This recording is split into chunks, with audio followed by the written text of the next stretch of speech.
Good morning and welcome to the Canadian Export Challenge. My name is Catherine Clark. I am a communications entrepreneur, a proud member of the Startup Canada community. Et je suis absolument ravie d'être avec vous tous aujourd'hui et d'être votre animateur pour ce programme rempli d'action. Today is set to be a fast-paced, high-impact day designed to give you the connections, knowledge, and support that you need to scale your business globally. At Startup Canada, we're committed to supporting entrepreneurs as they start, operate, and scale businesses to build a better Canada for the world today and for future generations. To begin, I would like to acknowledge that the land on which I stand today is the unceded territory of the Algonquin Anishinaabe Nation. We also acknowledge with respect the diverse histories and cultures of all Indigenous peoples and encourage you to take a moment to acknowledge the traditional territory that you're residing on today too. This year, we are bringing you the Canadian Export Challenge, CXC, from the comfort of your own homes. We're doing this through a series of 5 online broadcasts from coast to coast to coast. The format of this year's CXC tour is pretty simple. We have 5 regional digital events, including Ontario, British Columbia and North, the Prairies, Atlantic Canada, and Quebec. Each event will showcase a series of workshops, panels, and interactive sessions, in addition to a live pitch competition. Regional winners in the Startup and Scale-Up Pitch Competition categories will then move on to the grand finale, which is taking place on October 20th, 2020. Cette année, nous vous présentons le défi canadien de l'exportation, DCX, dans le confort de votre foyer grâce à une série de 5 diffusions en ligne d'un océan à l'autre. Le format du DCX Tour de cette année est simple. Nous avons 5 événements numériques régionaux, dont l'Ontario, la Colombie-Britannique et le Nord, les Prairies, le Canada Atlantique et le Québec. Chaque événement présentera une série d'ateliers, de panels et de sessions interactives en plus d'un concours de pitch en direct. Les lauréats régionaux dans les catégories de concours, de lancement et de mise à l'échelle passeront ensuite à la grande finale qui aura lieu le 20 octobre 2020. The Canadian Export Challenge is a platform to foster a national dialogue, to promote Canadian entrepreneurs, to own the global entrepreneurship podium, while equipping entrepreneurs with the messaging, the collateral, and also the support to leverage Canada as a launchpad for global market entry and growth. This year's events are powered by Google and presented in partnership with co-presenting sponsors UPS, Export Development Canada, and the Trade Commissioner Service. Our national partners Scotiabank, MasterCard, CIPO, OSME, MyTax, and Innovation Canada, along with a network of incredible program partners. Thank you to our sponsors for their support and also for their shared vision of the Canadian entrepreneurship community. In addition, I will take this opportunity to offer a very special thank you to our frontline health workers and frankly all frontline workers. And we also want to thank those who support them. We offer our deepest gratitude to those who are risking their lives to save ours across Canada and around the world. By the end of today, you will understand the value and opportunity of pursuing global markets, gain practical knowledge, skills, training, and insights to go global, and access programs and partners to export and grow internationally by building a global growth team, including EDC, UPS, the Trade Commissioner Service, Google, and other organizations from the very beginning. We really want you to be inspired by the top startup and scale-up pitches adjudicated by our incredible group of judges. Let's look at your program for the day now. Today, we will learn from 4 workshop presenters on tapping into international markets, taking your business to the world with confidence, how to succeed internationally during business as unusual, and how to think globally. You'll also hear from 2 panels. One from a series of enterprise support organizations who will help you grow your business, and one from leading entrepreneurs to learn how they conquered new markets, attracted foreign investment, and expanded their businesses across the world. Throughout the day, we will be announcing the entrepreneurs who will be moving on through each round of the pitch competition, leading to the final showdown this afternoon. One startup will win $2,500 and one scale-up will win $5,000. Winners from each region will move on to the CXC Grand Finale in October to pitch to win up to $25,000 in cash and up to $100,000 in in-kind scaling support. Today's hashtags, because we need hashtags, are hashtag CXC 2020 and hashtag Global Entrepreneur. Share your learnings, share your screenshots from this event, and connect with your network on Twitter or whatever your favorite social media sites may be using those hashtags. And again, the hashtags are CXC 2020 and Global Entrepreneur. To kick us off, please join me in welcoming Kayla Isabel, Executive Director at Startup Canada. It gives me great pleasure to introduce you to Kayla. Welcome.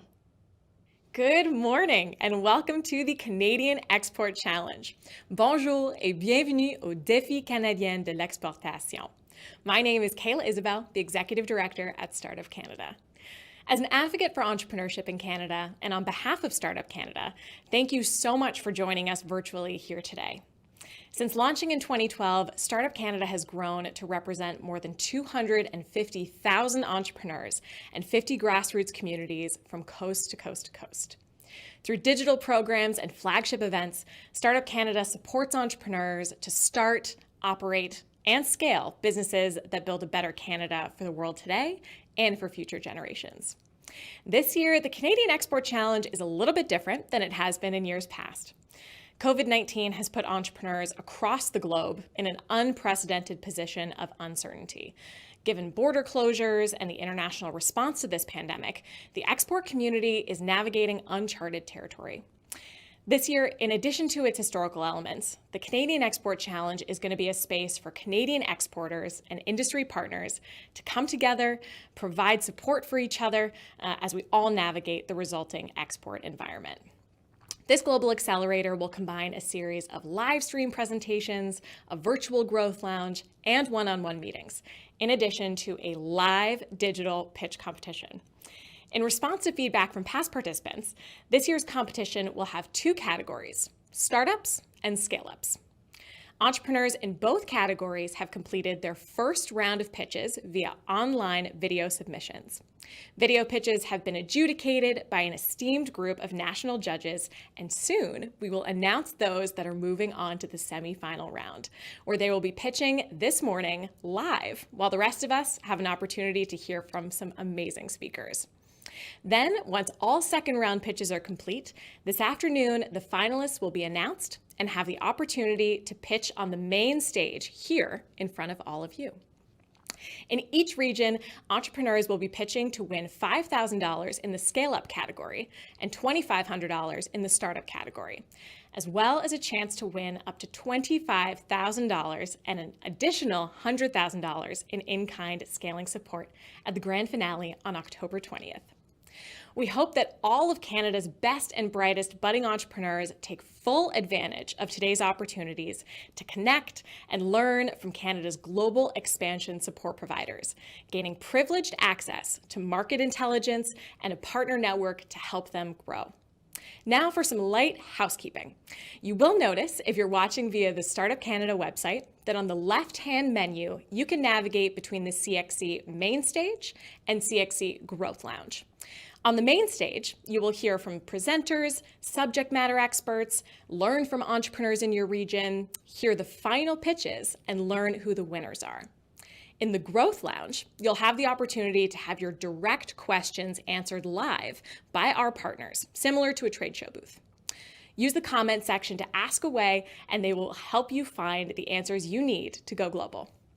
Want to have a closed conversation with any of our partners? You can book a 15-minute one-on-one meeting by clicking the button under the chat and finding a time that works best for you today. Don't forget that you can easily add closed captioning in both French and English by using the CC button at the bottom of the YouTube video. Click Settings to toggle between the various languages. Now, before we kick things off, I just want to say good luck to all who applied, and to those tuning in, we hope you leave today with some valuable insights, new connections, and new tactics to implement into your business. I would like to now introduce the Honorable Mary Ng, Minister of Small Business, Export Promotion, and International Trade, to deliver opening remarks. Hello everyone. Bonjour à tous. I am so excited to join you virtually today for Startup Canada's Canadian Export Challenge. Throughout the month of September, Startup Canada will be virtually traveling to every region in this country for a one-day global accelerator event with the goal of helping Canadian businesses get export ready and to recover from COVID-19, something that we are both working hard to accomplish. Throughout the day, entrepreneurs and innovators will be participating in workshops, panel discussions, and listening to keynotes delivered by industry leaders, gaining invaluable networking opportunities. And of course, the highlight will be Startup Canada's Canadian Export Challenge pitch competition. Je sais que vous avez toutes des idées innovatrices qui ont le potentiel de résoudre certains des problèmes les plus urgents auxquels nous sommes confrontés au Canada et dans le monde entier. COVID-19 has caused incredible uncertainty, and that's why my work internationally has been squarely focused on creating more stability and predictability for businesses when it comes to exporting and to trade. Why? Because you can rely on predictable, rules-based international trading system. When you can do that, you can take the steps you need to grow. All of you, as innovative entrepreneurs and exporters, have a crucial role in Canada's economic recovery. Your success is Canada's success.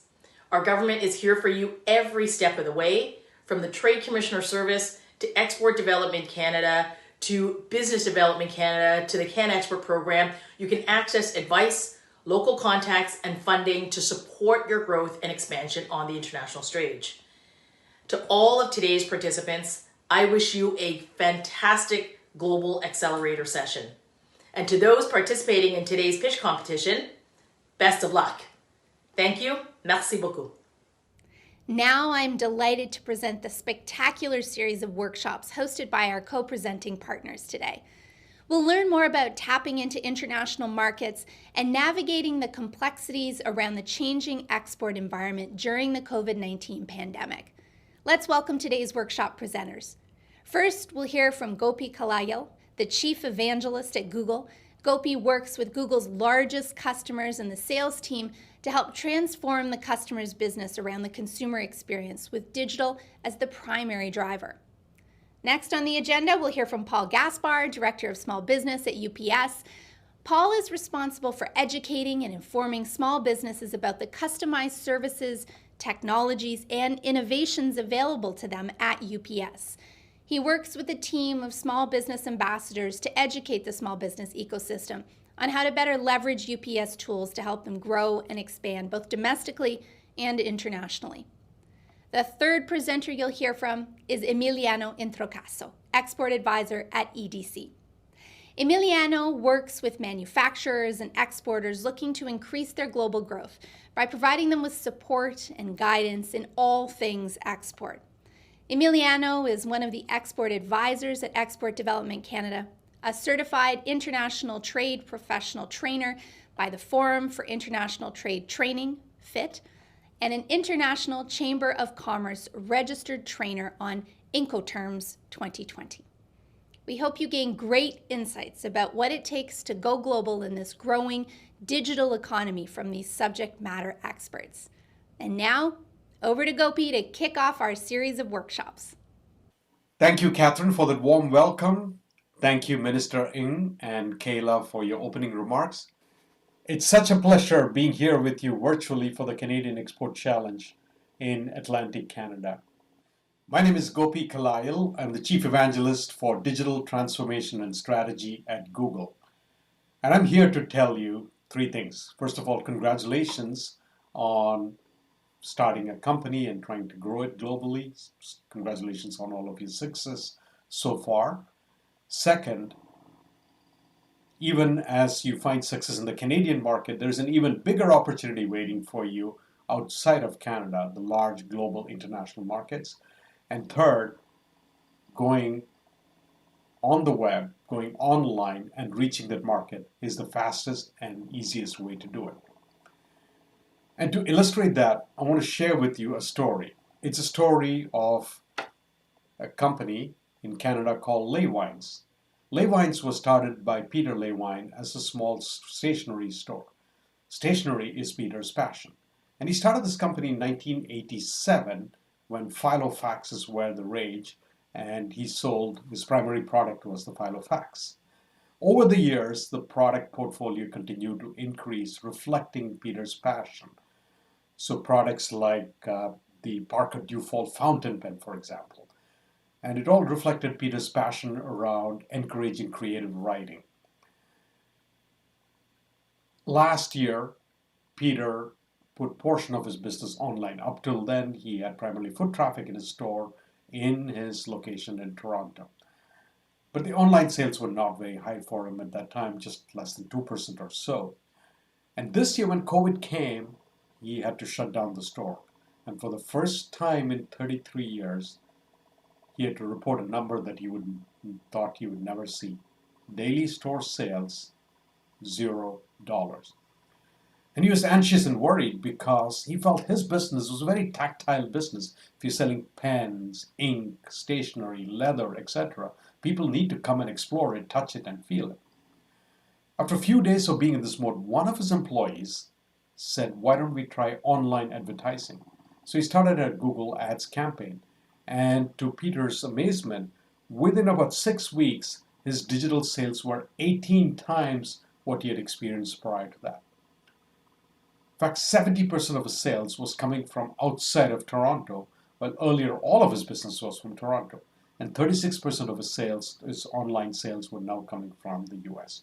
So this is an example of how you can tap into markets outside your immediate geography if you're willing to take your business online. Let me talk to you for a moment about what has COVID done. I know it's top of mind for everyone, but one thing it has done, the data shows, is that it has dramatically changed consumer behavior and moved consumers towards online commerce. So in the slide that's in front of you, we're showing the growth in online commerce from January 2020 to June 2020. And there are 4 countries represented here: France, UK, United States, and Canada. Look at the red line, and that's the line for Canada. As you can see, around the May time period, the growth in online commerce in Canada was 200% year on year compared to May last year. And by June, it had come down, but it is still at 68%. This is remarkable, and this is irreversible. So we talked to consumers around the world. We polled them in about 16 countries, and the feedback was undeniable. What consumers are saying, that 46% of them said they will continue to shop online, they'll continue to shop more online even after COVID. So this is a persistent behavior. They've learned how to do online shopping well across many categories, and they're going to stay with it. The second important stat I want to share with you is that 47% of them want contactless shopping to be on the safe side from the current situation. And 51% of them expect free delivery. This is an important consideration, something to keep at the back of the mind. So when we asked you to submit some questions when you were entering the challenge, 90% of you have said that you plan to go international sometime in the next 12 months. Congratulations, that is fantastic. A big market awaits you. So there are 3 key messages that I want to share with you during this presentation. The first one is that today the world does not go online, it lives online. It shops online, it buys online. And to illustrate what is driving all of this, I want to tell you another small personal story. And this was about 10 years ago. I was back in India where my parents lived. And I was traveling on the train system from the town of Mangalore to the town of Trichy where my parents lived. And at the Mangalore station, I realized I had to quickly get a little bit of work done I need to get on email. But unfortunately, there was no Wi-Fi at the station. So what I did is I whipped out my Android phone, created a Wi-Fi hotspot, and quickly jumped online and started doing my work. Immediately, it attracted this group of curious onlookers you've seen on the photo. And in India, the notion of personal space may be different from elsewhere in the world. But this was adorable. These children were curious. They wanted to come and see what I was doing, and I was having an amazing time showing this to them. But it struck me that I was in a privileged position. I had Wi-Fi access at that station. I was the only one in that station with Wi-Fi access. And I thought it might even be possible that I might have been the only person on the train, on the entire national train system that day with Wi-Fi access. All that has changed dramatically in the last 10 years or so. Now there are 500 million people online in India. And Google, along with many other companies, has been responsible for providing the infrastructure and the systems in place for that to happen. In fact, very recently we announced a $10 billion India Digitization Fund. And the idea behind this fund is to bring the next 400 million consumers online, digital consumers online in India. So that's like 1 billion people added just in one country alone. And you have to remember that in that 1 billion are your future customers as well. And this is being repeated in every part of the world. Why? The data shows that when people have digital access to information and to commerce, it actually creates social mobility. And as a result of that social mobility, there is more affluence and more purchasing power, which means more future consumers are being created as the next billion consumers are coming online. Here's an interesting story of how fast all of this is happening. 21 years ago, when Google was founded, 5% of the world was online. Today, that number is 62%. 62% of the globe is online, and that represents 4.8 billion consumers. So potentially addressable market space of 4.8 billion online consumers await you if you expand your market outwards. And the question is, who are these people? Where are the next billion coming from? So if you go back and look at the last billion, this map in front of you represents. So the dark blue, the light blue shows the population of the country, and the dark blue circle shows how many million people in those markets are online. And as you can see, they come from all over the world. And it can seem daunting to try and tackle that. But if you analyze the numbers, what is clear is that half of them, 50% of them, came from 11 markets. So by going to a few larger markets, you can limit the scope of how you are approaching this and still tap into a huge number of newly emerged online consumers. And you don't have to do it all at once. You can do it one step at a time. Start small, maybe start with one market, experiment from it, learn as you go. And that's how all of the startup companies that built their market overseas have done so with. The second point I want to emphasize and tell you is that mobile is driving increased connections worldwide. Mobile is the on-ramp for most of the people. In fact, of the next billion coming online, almost all will be mobile consumers. Either they'll have mobile plus desktop, or in many cases, mobile might be the only way by which they connect to the internet. So as I said, 4.8 billion people are now online. And of that number, there are 2.25 billion or so who are active online shoppers. So it's a very large pool of active consumers that are shopping online. And this will only increase as the next billion come on stream. But the thing to keep in mind as the next billion come on stream, they will represent enormous diversity in terms of the three C's: the countries, the culture, and the connectivity with which they will be accessing, and also the currency. So in a number of dimensions, each pool of consumers will be very different, and you'll have to get ready for it. But all of this does not have to be daunting and overwhelming. I want you to first think in terms of the market opportunity.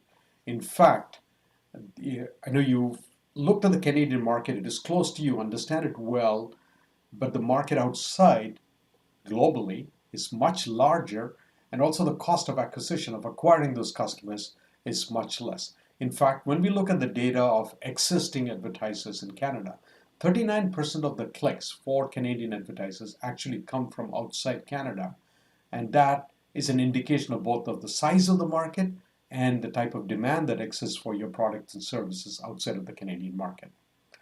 The second big point that I want to make is going international has never been easier.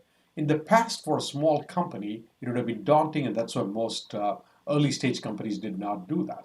And approaching international market was left to large international global corporations because of the amount of resources that is needed. But thanks to the internet, which has democratized so many other aspects of life, it has also democratized the access to global markets.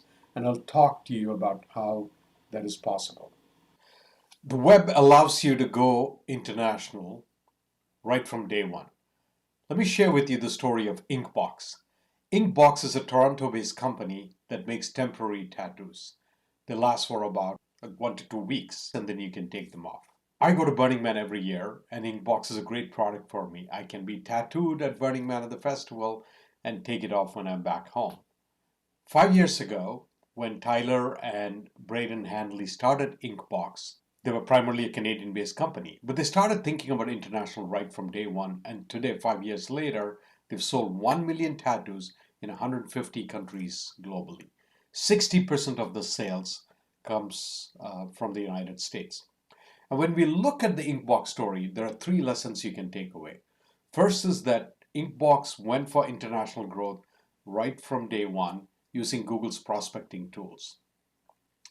But Japan was a very interesting and appealing market for them, given how popular tattoos are among young people in Japan. But they were not quite sure of the cultural barriers to entering the Japanese market. So in that case, they partnered with a third-party company to help them navigate the Japanese market. And because they were thinking global right from day one, they were very attractive to venture capital investment, because venture capitalists want to invest in companies that have a large addressable market. And when you demonstrate that you're going after a global market as opposed to just the Canadian market, you're signaling that you have very large scale ambitions. So my message for you, if you look at the Inkbox story, are 3 things. First, think global right from the get-go, not as an afterthought. Second is test, learn, and keep iterating. And third is outsource areas where you don't have the expertise in. Now, if all of this sounds complicated, we will definitely help you get there. This is what we've been doing for 20 years. We've been helping Canadian businesses use our products like search and advertising to reach international customers in the moment of intent when they signal that they have a demand for your product or service. Now, going global is complex. You have to think in terms of which countries to target, what is the demand in those countries, what is the ease of doing business there. Wouldn't it be great if somebody made all of this extremely simple for you? And that's definitely what we have to offer. But before I tell you the solution Google is going to reveal to you today, let me share with you the story of Sync.com, which also achieved international success, but before there was such a tool, and how much more difficult it was for them. So here's the story of Sync.com. It's a cloud storage company, started in Toronto in 2011, and today they have 750,000 customers, both individuals and organizations. But to reach that kind of growth over 9 years, first they had to find out where the market opportunities were. And they use some digital diagnostic tools, but in a very self-driven kind of way, with less automation available, to identify high potential markets. And they found certain pockets like health educators in the US, healthcare practitioners in the US, and educators in Europe. And then using Google Ads, they targeted them and were able to reach them successfully and grow the international markets. And as of now, 30% of the revenues comes from outside of Canada. But they did not have access to very sophisticated international growth tools. So I'm delighted to introduce to all of you a new tool for export that we just launched in Canada to make all of this easy for you. It's called Market Finder. And best of all, it is free. Market Finder helps you reach new customers worldwide in 3 easy steps. Let me walk through each one of them. The first step helps you research your target markets, which means it allows you to assess what is the demand for your products in each of the markets you're looking at, what are some of the popular market trends in those markets, and what kind of disposable income, the purchasing power that exists in those markets. The second thing it allows you to do is to plan your operation. So there is considerations like localization, the payments, because currency may be different, and how do you take payment from a different country and transfer it over to you. Logistics is another consideration. So it helps you plan all these operations. The third area that Market Finder helps you is it helps you think through your marketing strategy, how to market your business. So what are your marketing strategies, what your advertising solutions should be, and even guidance to developers, your developers, on how to redesign the user interface so that that particular market can access and do business with you. So in closing, here's my challenge, an invitation for you. You're already successful in Canada, but if you look at the overall e-commerce sales around the world, Canadian e-commerce represents about 1% of global e-commerce sales. So there is the 99% market opportunity available outside of Canada. Why don't you pursue that? The question I want you to think about is this. Today, if a customer finds you on the web from one of the other markets like the United States, UK, France, Germany, or Japan, will she be able to buy your product or service easily? And if not, what do you have to do to make it easy for her to do business with you? You will learn lots of these tips and tricks during the rest of the Canadian Export Challenge. You will learn a tremendous amount during this event. And there are two things in particular I want to make sure you do not miss. My talented colleague from Google, Jill, will be, she's our international growth lead. She'll be speaking in the enterprise support panel. And then please do visit the Google Growth Launch, where we'll go really deep into the Market Finder tool so you'll understand how it works and how to use it to grow your business. I wish you all the very best. I want to say congratulations on all the success you've achieved. And I want to wish you the very best as you look towards other large growth opportunities around the world and as you tap into the opportunity there. Thank you for coming today. Thank you for joining me. Good morning, everyone. My name is Paul Gaspar, and I'm the Director of Small Business at UPS Canada. That means I have the great opportunity of working with a team of UPS small business ambassadors that are dedicated to work and support and onboard small businesses just like yours. Our focus is to ensure that we bring to you our knowledge and expertise along with our tools and services that we have at UPS so that you spend less time on your supply chain and obviously more time focused on growing your business. So today I'd like to take you through a 15 to 20 minute presentation that will talk about taking your business global in today's digital economy. So to begin, I want to share with you two numbers. The first number is 1.2 million. That's the amount of small businesses that we have across our great country. Now 1.2 million is a great number, and it's one that continues to grow every single year. Unfortunately, we do see a lot of businesses fail. And there's a lot of reasons behind that, but not going global is one of those reasons. The second number I want to share with you is 12. Depending on which stack you're looking at, it could be 10, but typically between 10 and 12% is the amount of businesses in Canada that export today. And in today's economy, that is way too little. We need a lot more businesses of all sizes to actually think and go global. Now, you're sitting there right now wondering, well, this is great. I am at an export event, but why should I consider or even go global? And this is where I would basically provide 3 to 5 quick little reasons why. But today, I'm not going to give you that. I'm just going to give you one reason. That's COVID-19. COVID-19 alone is an important reason why businesses of all sizes, including those that are considering starting up and getting their products to market, to consider the opportunities of taking their products globally in today's digital world.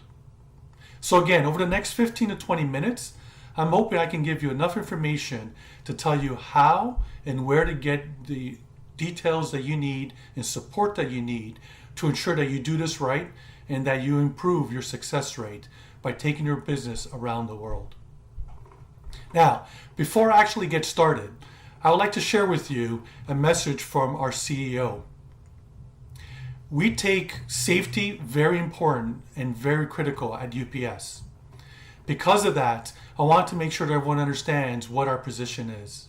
In the wake of the 2019 COVID virus, our highest priority is to do our part to help ensure the health and safety of our employees, customers, and of course suppliers, while taking all reasonable measures to meet our service commitments.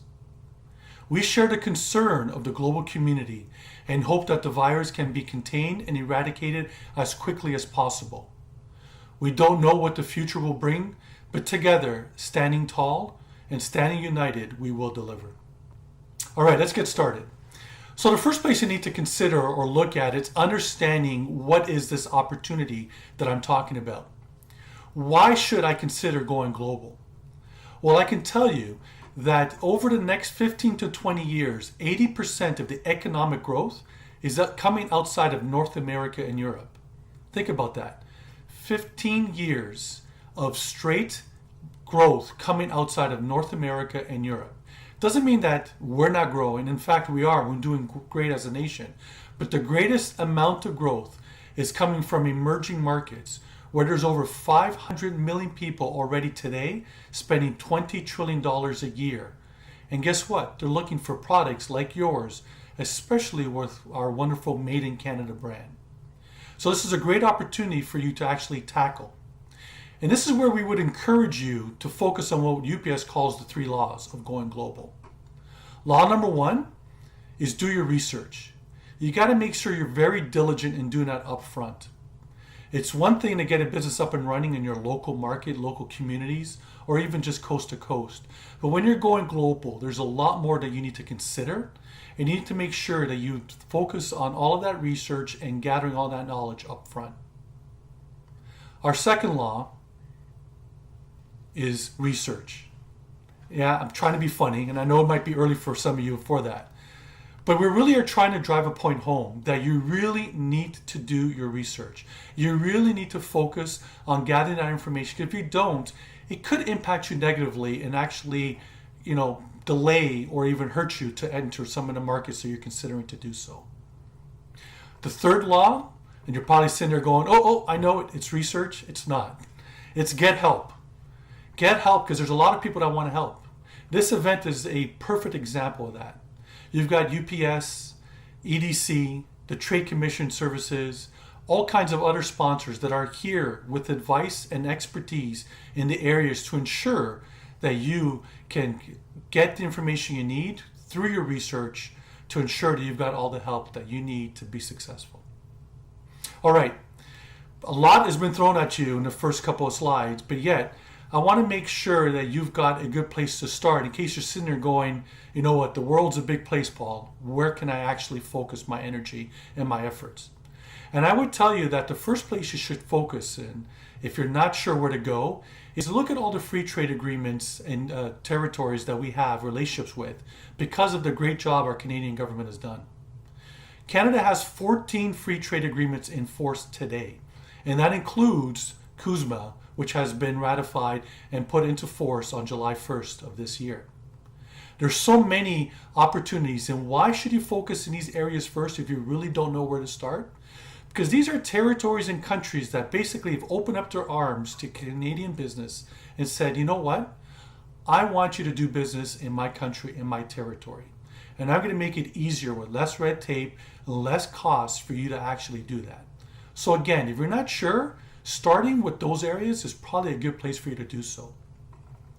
With that being said, I want to focus on a couple of them that are recent ones. For example, CETA.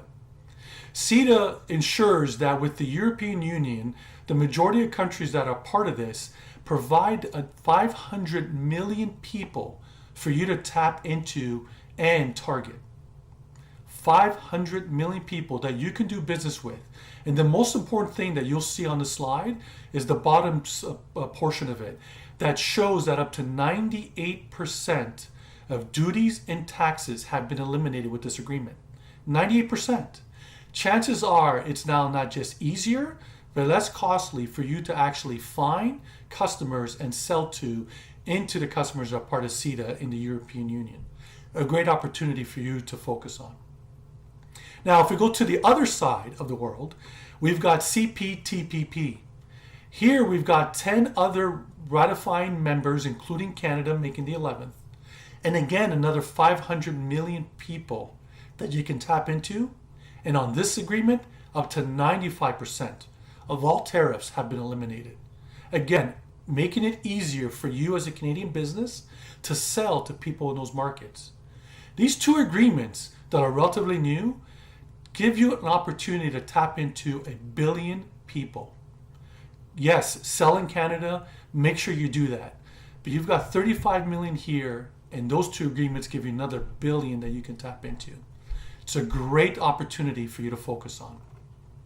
Now, I tell you all of this, and you're probably still sitting there saying, Paul, you know what, this is a lot to digest, and I really don't know where to start.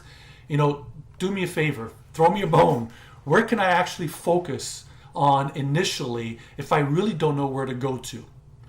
And this is my advice, and strictly my advice. I would tell you to look no further than south. The US is our largest trading partner, and there's a lot of reasons for that. Obviously, because of where we're located is one of the greatest reasons behind the great history of our trading success.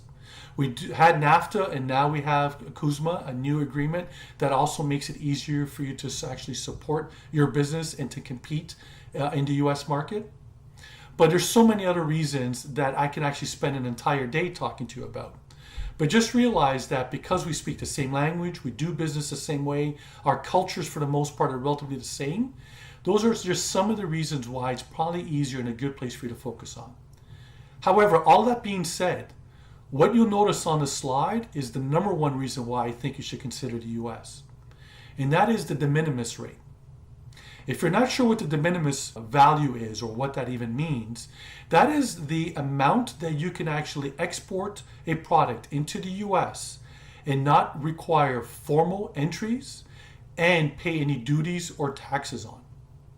It used to be $200, but a few years ago, the US changed it to $800 US. You factor in our exchange rate, that's almost $1,000 Canadian that you as a Canadian business can export products into the US, and for most products and services, not have to worry about paying any duties or taxes or have a whole bunch of paperwork to do. It's become a level playing field for you to compete with any competitors you might have south of the border. In case you're wondering what the de minimis is into Canada, it was $20 before CUSMA. It was increased to $40. So you can see the great advantage that you have still with CUSMA going into the US with the de minimis. And you should take the opportunities to jump all over that if you can. Now, I can spend all day talking about all the great reasons why you should go global. But to be fair, I need to tell you about some of the negative things that you need to focus on, because if you don't, it's going to be a problem and it's going to impact your success. One of those areas is customs and regulations. We see with customers of ours every single day making mistakes, not having proper paperwork, not having the right paperwork, just doing things wrong because they didn't educate themselves. They didn't do that research, they didn't get the help to make sure that they know exactly what is required to export their products out of Canada and import it to the countries of their choice. And you need to make sure that you do that right. Because customers, if you upset them, they might forgive you after a while, especially if you've got great product. However, customs officials, they've got long memories. And I'm telling you, you do something wrong, even if it was accidental, they don't know. They'll think you're trying to circumvent the system somehow, and they're going to keep an eye on your business and make it a lot harder for you to continue to operate in whatever market it is that you made that mistake. So make sure you do the right thing and get the help that you need. On the screen right now at the very bottom, you should see a very complicated URL, but another way to find this specific CBSA website is just to Google search CBSA SME Toolkit. If you do that, it'll take you to the exact same page as well too. And the great thing about this page is that the CBSA has created a few tabs that pretty much tell you everything you need to know with information or links to other pages on what is required from an import perspective and from an export perspective. Again, a great resource of many that you should be focusing on, especially when you're getting ready to move your goods. Another place that you can focus on is with your actual partners. For example, on the screen, you'll see that UPS has a dedicated page that you can find at ups.com/trade regulations/CA. And you'll see you can select a whole bunch of different topics from import to export documentations to what is required, what payment terms are available. Basically, everything you need to know that we constantly keep updating for you so that you can ensure that you are keeping your information fresh. I'm going to move over now to packaging requirements and take a little bit of time to discuss this section here. Packaging requirements are critical because first of all, you need to understand there's a huge difference between freight movement and a difference between courier movement. When you're looking at freight movement, I can tell you that you can palletize your products and you can actually ship your products on skids and not need the same amount of packaging. As soon as you move products through a courier environment, you need to make sure your packaging can make it through the courier environment. There's always these videos, unfortunately, online of some bad apples in the courier industry that are not handling packages properly. But I can tell you by far the majority of the time that we see damages in our operations is because of poor packaging. Your package moves individually, not on skids, but on belts, rollers, and chutes. And I don't care who you use for your courier environment or for your courier supplier, we all operate the same way. So make sure you've got the right packaging. I want to now shift towards technology and the boom that has been thanks to e-commerce. UPS has actually done a survey globally, including here in Canada, on what we call the pulse of the online shopper. And this is a survey that's conducted that does a 360-degree view of what consumers that are online are actually wanting. Everything from the research and upfront phase, the pre-sale, to the purchasing phase, which has to do with your shopping cart, right down to the post-sales and what they expect. And what we've learned is that there is a lot of challenges here that a lot of businesses, if they don't focus on, can impact their business. We know that because of the success of the online business, and especially with COVID, we're seeing more and more people going online. In fact, there was a stat that is telling us that by next year, e-commerce sales is going to eclipse $4.5 trillion. And that was before COVID happened. So I can only imagine what number we're going to be seeing as we wrap up 2020 and head into 2021. Now, this being said, businesses of all sizes suffer from shopping cart abandonment. All of them. I can tell you that organizations like Amazon have teams focusing on how to reduce shopping cart abandonment. Because the last thing you want is to spend money on developing your product, spend money to market, spend money to do sales, drive people to your website, have people look at your products, finally get people to put items into your shopping cart, only for several of them not to enjoy the experience and to walk away and not buy. In fact, if you're wondering what our study has been telling us, let me actually share with you now on the next slide what the actual results are. And I think you'll be surprised as to what you'll see. In fact, you can see that it's as high as 90% in North America and as low as 87% in Asia. That's the abandonment rate for websites that if they're not doing what purchasers are expecting, will lose. North America is 90%. Think about that. If your website is not up to speed, you're going to have one sale out of 10 people that put items into their shopping cart. Not good statistic.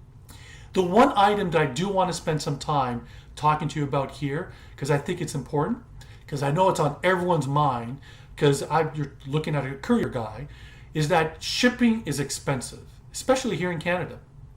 No, we're not in cahoots with Canada Post and the other courier companies to try to make you pay more. That couldn't be further from the truth. Unfortunately, in Canada, it is a little bit more expensive to ship than, for example, in the US because of our geography. In Canada, you're basically looking at two lanes. You're looking at movement of goods going from east to west and then from west to east. And typically, planes and trucks and trains are full going west, not necessarily the case coming east.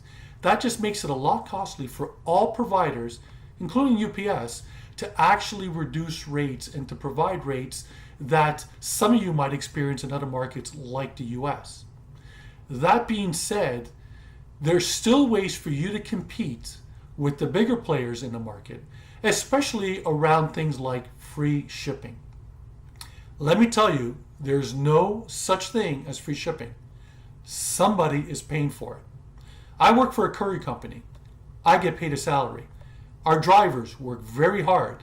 They get paid a salary. Somebody is paying for it.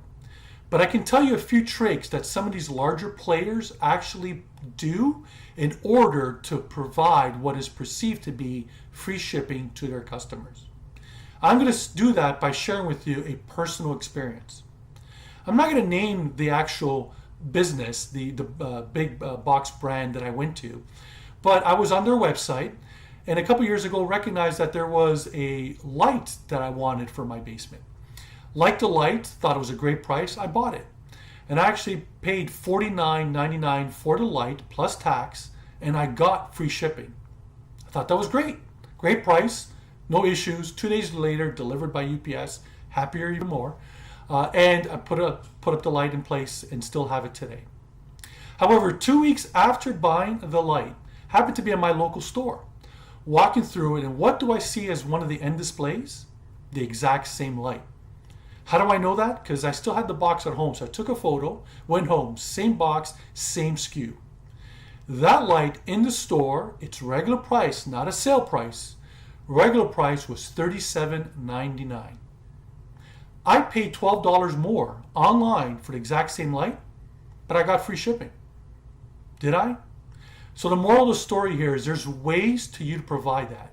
You can provide the lowest cost shipping method to your customer as a free option, but then provide other options if they want it faster at additional charges. Or you might tell a customer to spend a certain amount in order for you to be able to cover those costs in the margins that you have. Have them spend 2 or 3 times or have 2 or 3 items in the shopping cart in order to get free shipping. There's so many tricks, you've all come across them, that you can actually integrate into your business to ensure that you're also going to provide free shipping, or again, the perceived free shipping to your customers. Now, if you're wondering how to actually get a copy of our white paper, you could go to our website at ups.com/pulse/CA.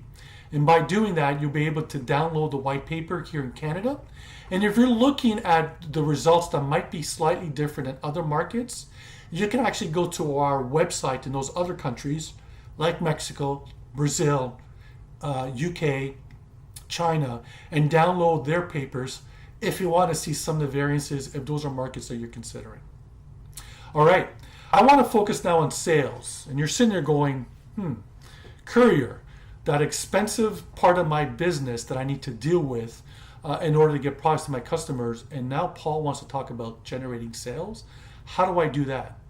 Well, this is where I would challenge all of you to think about the lifetime value and not the transactional value as how you do business with your customers every single day.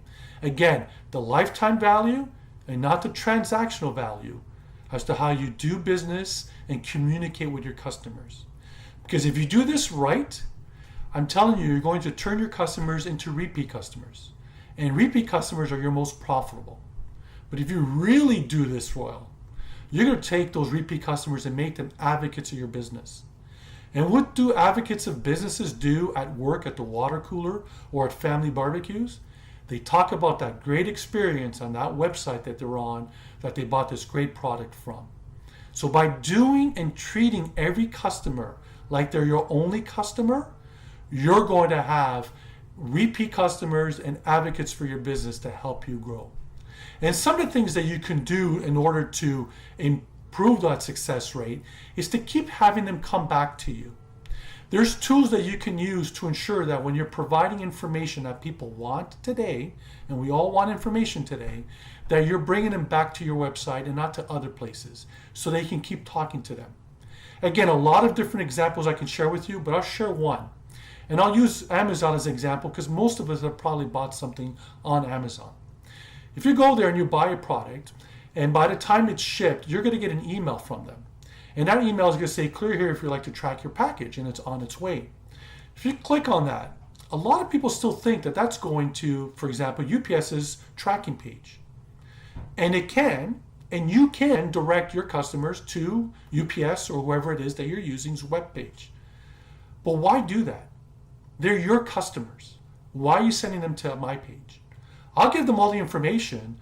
I'll tell them where their package is, and I'll treat your customer well. But it's your customer. Amazon doesn't do that. And you don't need to do it as well, because the tools, the APIs are available that allow you, just like Amazon, to bring it back to their webpage. Share with the customer on the left side of the screen all of the tracking information that's available for that package. But on the right side of the screen, you can sell to them. For example, hey Paul, those shoes you just bought in size 10 in black, we got them in brown, and if you buy them now, we'll give you 20% off.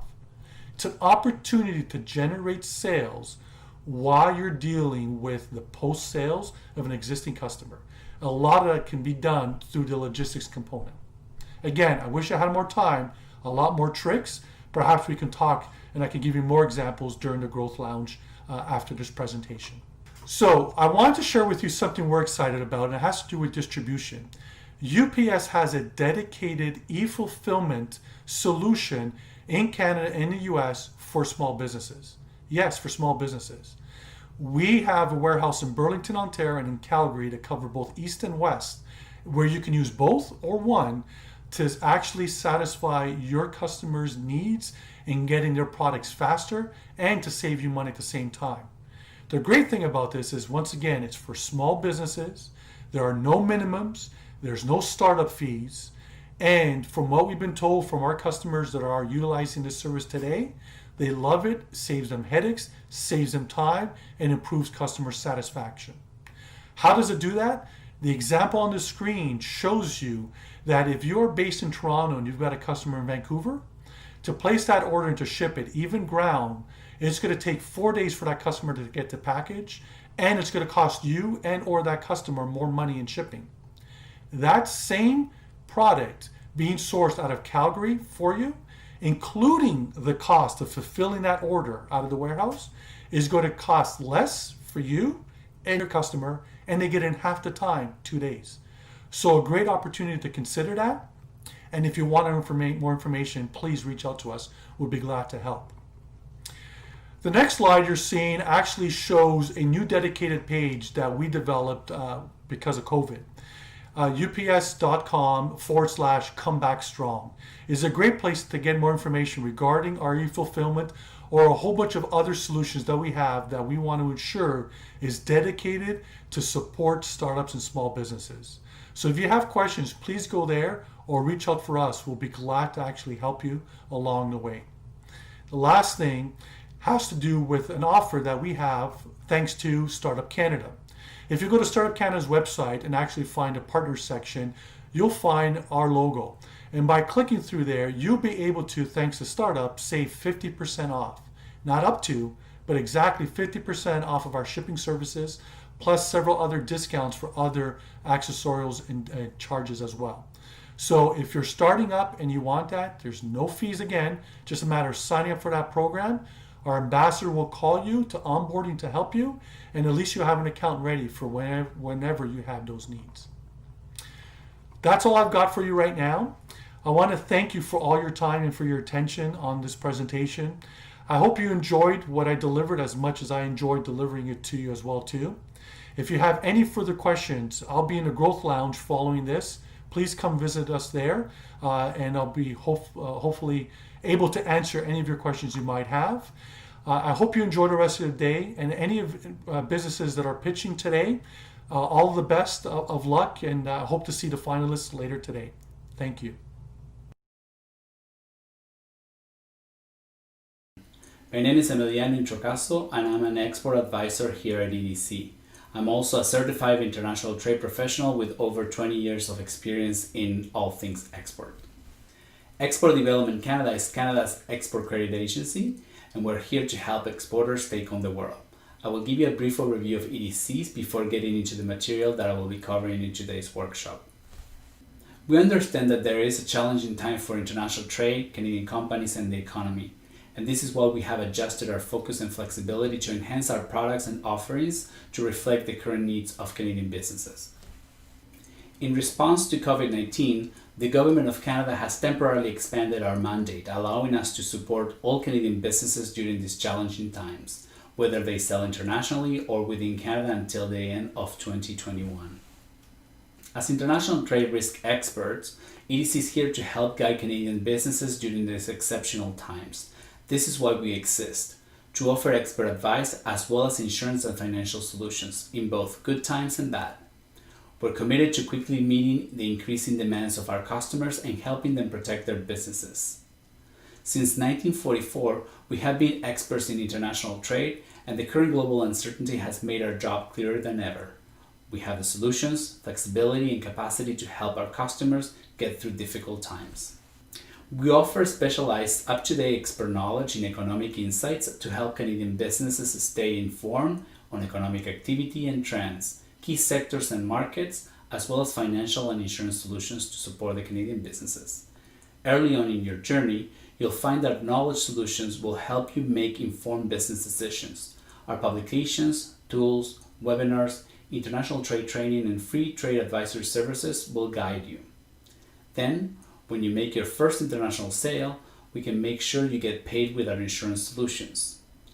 And as your business matures, we can also work with your commercial banker to help you access more capital. Finally, with our large national and international network, we can help you make connections that will enable you to grow. Over the years, we have heard from companies that they needed current practical knowledge and training specialized in international trade. Training designed by businessmen and women for businessmen and women. We had a long-standing relationship with the Forum for International Trade Training, or FIT for short, and we knew that their curriculum was best in class. Back in 2017, we invested in a partnership with FIT to offer online training that touches on a wide number of elements that you must know and be prepared for when you start doing business in international markets. Topics in the curriculum go from feasibility of international trade to how to adapt your products or services for international markets, to risks to be aware of and mitigate when you sell outside of Canada, and to international trade finance, which we will discuss today and much more. Together, EDC and FIT, our mutual goal is to help you with the best practical knowledge to succeed on international EC.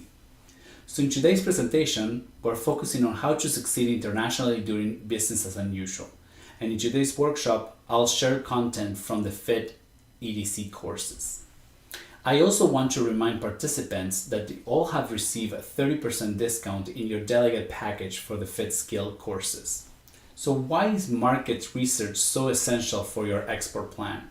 And I do want you to think about these two words, export plan. Do you have one?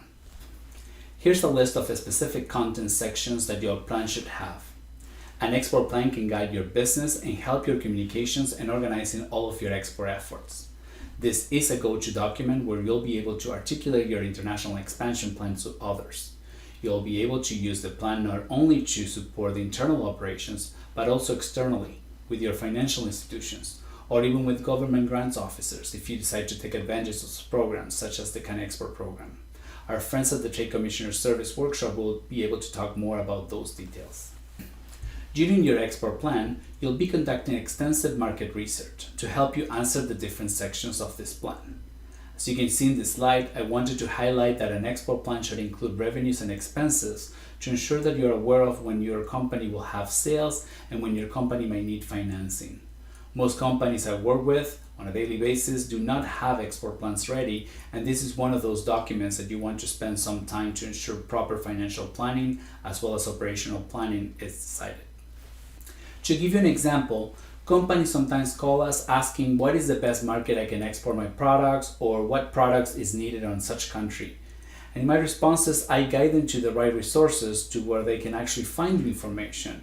But as a business owner, you should take charge and make priority of the research to ensure that you can identify the best market for your product and any other potential product adaptations, as well as looking to see if the product is going to be suitable for this market.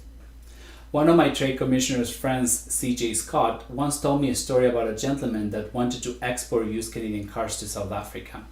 He said to CJ that Canadians take good care of their cars and that there could be additional mileage if those cars were to be exported. Unfortunately, CJ had to give him the bad news because selling the cars in this market will make him a lot of money, but having to modify the cars to be able to be driven on the other side of the road will not make the financial transaction feasible anymore. So this small example is something that I want you to think when you are looking for ideas for your business. You can learn more about product adaptation by downloading the free Skills Light unit on adapting products and services. Now back to market research. When you're looking at market, ask yourself the following question. Who are my competitors? Will the price of my product or service be financially viable for a transaction in this particular market? What about the extra cost for international trade? Although during COVID-19, traveling to other markets is now a savings for your organization, when things go back to normal, business travel will also be a cost that you want to consider. So, think of this cost as such as transportation of your product, the type of packaging for your product. Are you mitigating the risk of export with account receivables insurance? All these costs need to be considered in your export plan. To get additional details, use the Fit Skills Light guide on conducting cost and pricing analysis for export products, because this actual guide has a checklist that you can use. Very useful for this step. Here are some of the key considerations for companies exporting to other markets. When it comes to macroeconomic data, these are some of the areas you want to ensure you research. At EDC, we have tons of resources to help you learn more about different markets. There are also other organizations such as the Trade Commissioner Service that can help. If you're not sure how to select a market entry strategy, I also recommend that you review the Fit Skills Light unit on selecting a market entry strategy, as it will provide you with additional details on each of the ways to enter a market. When you are researching the market, don't forget to review all of these points. As you might deal with brand new cultures, you need to ensure that there are no mistakes when entering that market. Even innocent mistakes can cost your business a lot of money in sales. If you were to advertise your product on Facebook for Brazil, you will probably get a lot of more sales. In other Latin American countries, you might want to use Twitter to attract a bigger audience. These are cultures and lifestyle aspects that can be tweaked depending on the market you are considering. Other factors in your research should include understanding which countries are riskier for your business. Does this mean that you cannot do business with? Not necessarily. You should know their risk and have a particular mitigation tool to avoid it. Maybe for a risky country, you decide to enter via a distributor that pays up front. And in this case, for example, you can mitigate both the risk of non-payment and the risk of entering a market as a foreign investor. As you do your research, if your product is one of those type of products that will be used by large audiences, knowing your customer is key. Here are some of the type of information you could use to build your customer profiles.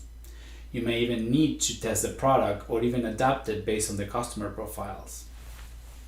This next slide has a sample that you can use to make sure you have all the variables.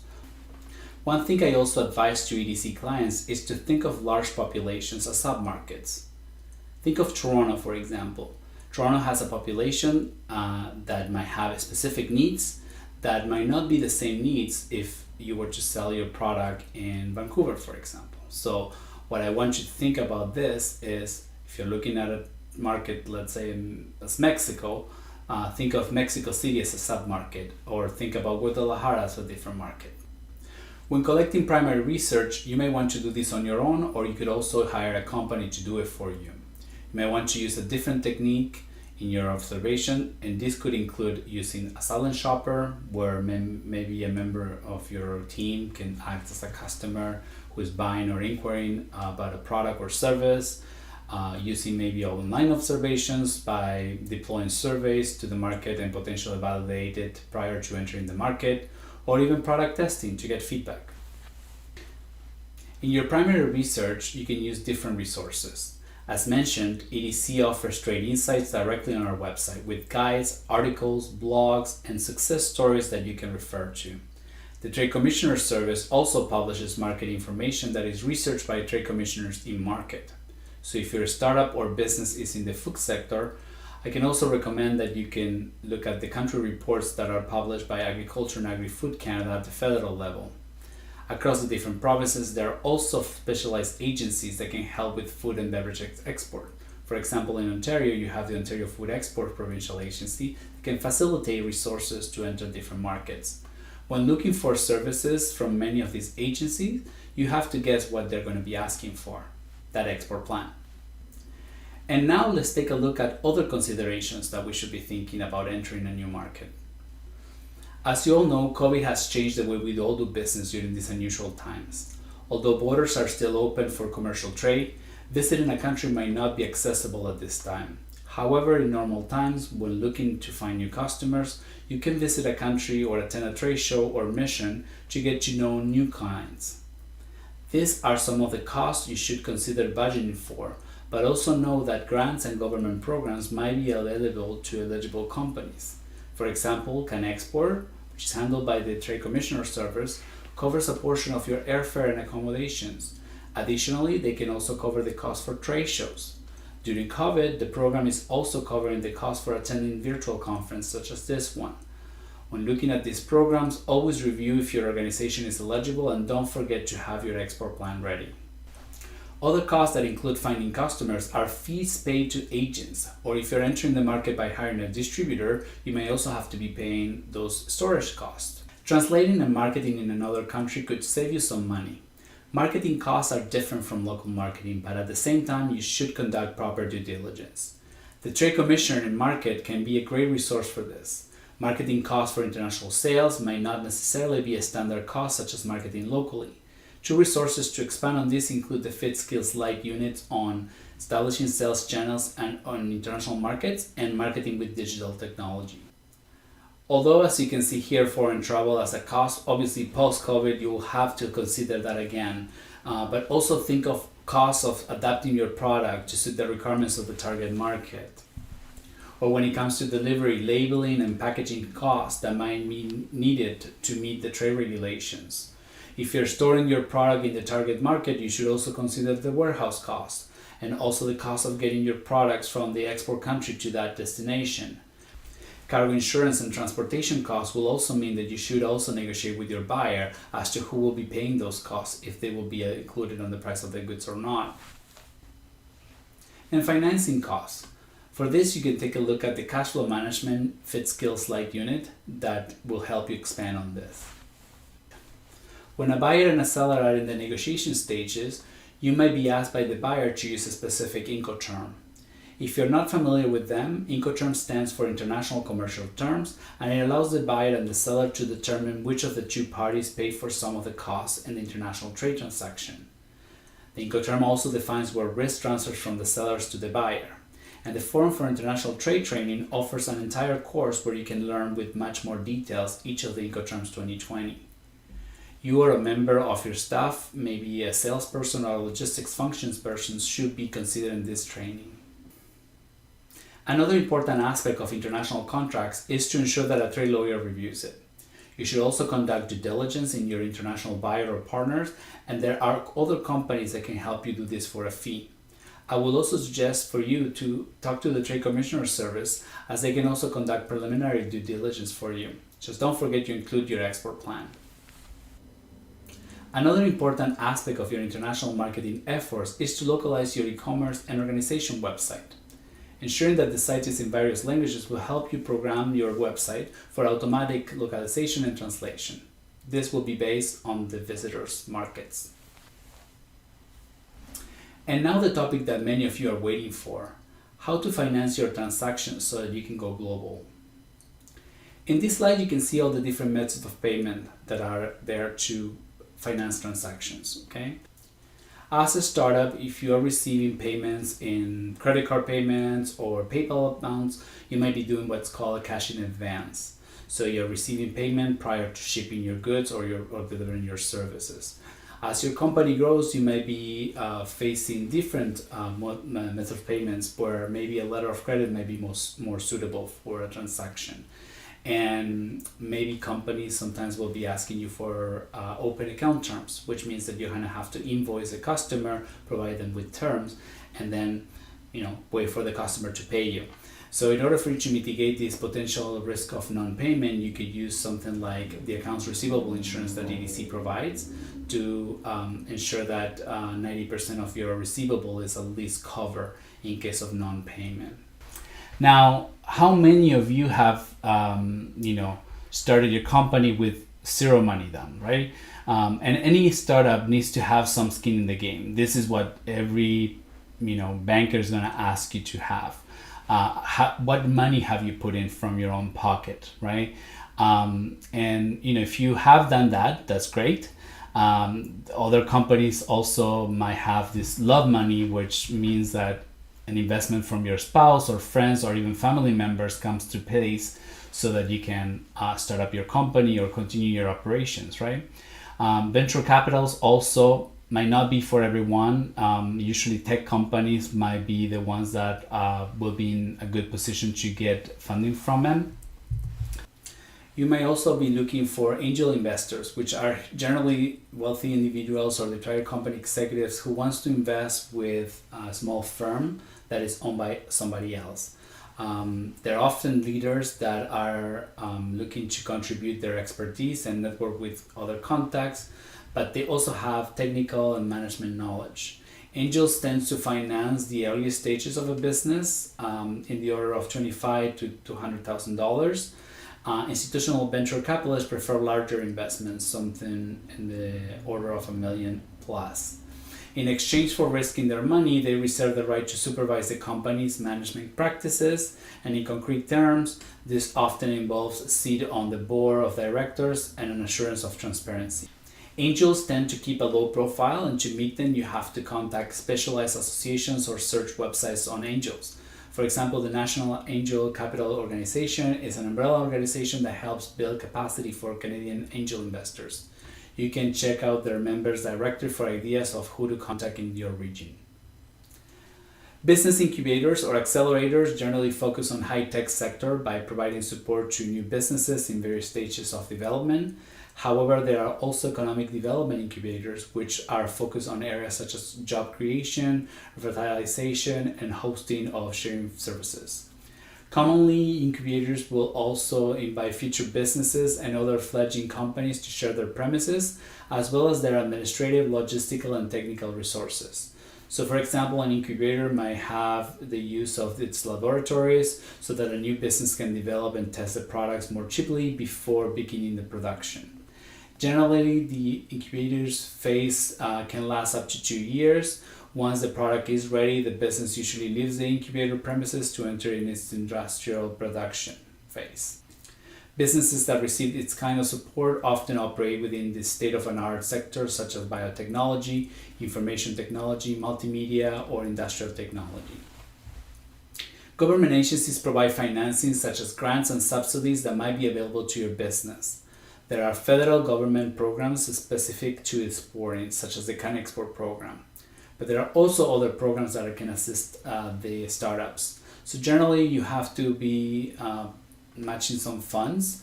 Every provincial government also has an economic development agency, and many large municipalities may also have similar organizations. So these groups do everything from small businesses funding to programs specific to exporting, trade mission, international marketing, and more. Check out the Canadian Business Network website so that you can look for specific startup grants. Bank loans are the most commonly used source of funding for small and medium-sized businesses. Consider the fact that banks offer different advantages, whether it's a personalized service or customized repayment. So it is a good idea to shop around and find the bank that meets your needs. In general, you should know that bankers are looking for companies with sound track record and that have excellent credit rating. A good idea is not enough. It has to be backed up with a solid business plan. Startup loans will also typically require a personal guarantee from the entrepreneur. BDC offers startup financing to entrepreneurs in the startup phase or the first 12 months of sales. You may also be able to postpone the principal payments for up to 12 months. So how do you make your company attractive to lenders? The banks are the main source for funding for SMEs, and you have to prove that you're a good risk and that you can repay. Know the amount of financing that you need, and for that you would have done your budget, correct? And it's also important to show them your financial strength, if you have put in money in the business. Also show them how the funds that they're going to be lending you will fit in the overall plan. And they might also ask you for evidence of your own personal finances in case they need a collateral.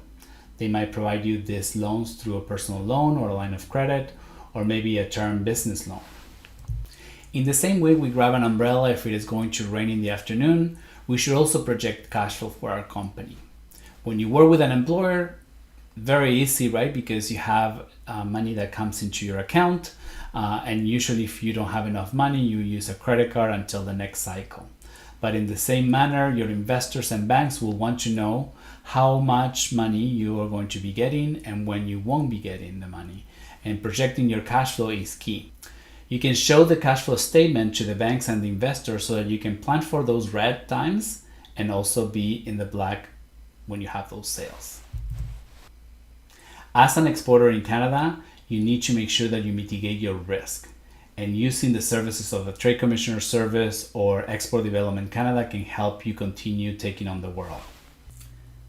We now invite you to EDC's Growth Lounge to ask questions about the presentation as well as the EDC financial solutions. I also want to remind all participants that you have received a 30% discount in your delegate package for your FIT skills courses. So if you want to learn more about exporting, FIT and EDC are your best resources. Thank you and have a great day. Bye-bye. Thank you once again to our workshop hosts. We hope you have learned something new to continue to build your business. It's now time for a quick health break with Eva Redpath. Much more than just your trainer, Eva Redpath is considered a leader in all things fitness, wellness, and lifestyle. Recognized as Canada's first Nike Master Trainer, Eva has traveled worldwide teaching to her community. In 2017, Eva was named a founding trainer for Barry's Boot Camp Canada at their flagship Toronto location. Eva believes that training is not just for the body, but also the mind. Welcome, Eva. My name is Eva Redpath, wellness leader and coactive life coach. Thank you for watching the Canadian Export Challenge presented by Startup Canada. When I'm working with my clients, optimizing their health in a time like this looks different for everyone. Today, I wanted to share with you my tips in regards to upgrading your behaviors through your thoughts, actions, and habits in regards to mindset and movement. A reoccurring theme that I'm seeing with my clients is the fatigue that they are experiencing as viewers from the amount of video conferencing they have been doing. One of the healthy habits I have been encouraging people to have is a health break, a moment to hit reset, regroup, and refocus. Today, I'm going to walk you through some exercises you can do at any point in your workday in and around your home office. Let's start with mindset. Mindset is about leveraging the power of your thoughts to best serve you. Our thoughts can greatly influence our reality. Studies have shown that just 5 deep, balanced breaths can help shift us from a state of stress to a state more calm and relaxed. Whether or not you have a daily meditation or visualization practice, or simply just take a moment to be mindful and breathe, our mindset is arguably one of our best tools to managing stress and has long-term health benefits. I'm going to take you through what I call 4 square breathing or boxed breathing. To do this, you will turn the breath into 4 parts, making each part equal. Let's begin. We're going to do a 4-second inhale, a 4-second pause, a 4-second exhale, followed by a 4 second pause. Ready? And inhale, 2, 3, 4, and hold, 2, 3, 4. Exhale, 2, 3, 4, and hold, 2, 3, 4. Continue on with that cadence with your 4 square breathing.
Next, let's talk about movement.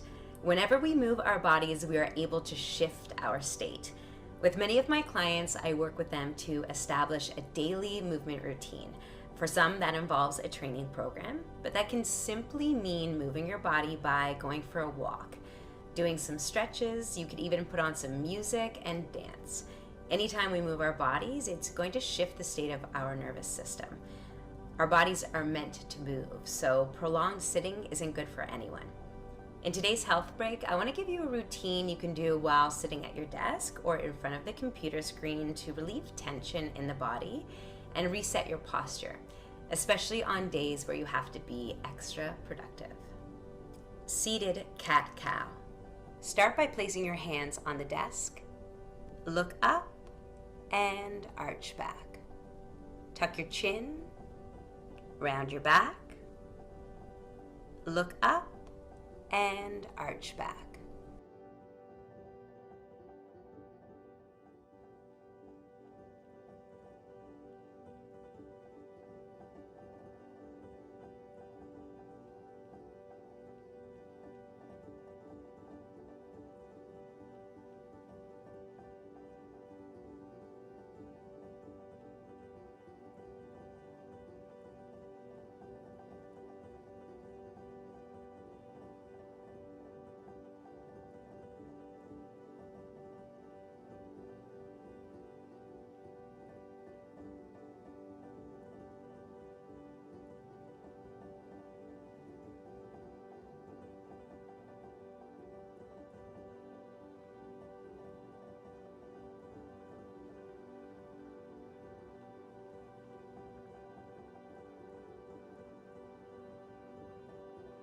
Back arches.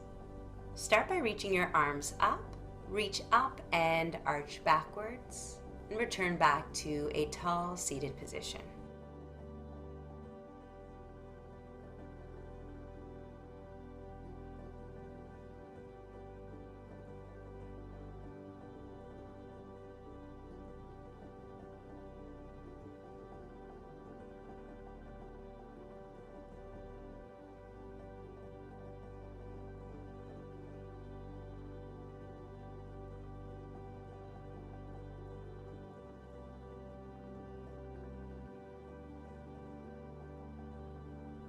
Side stretch with reach.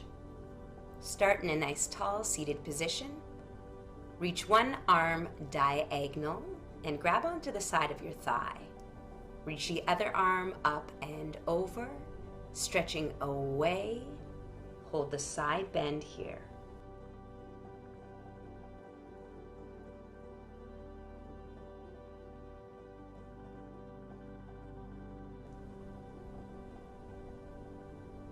Return to the seated position and reverse.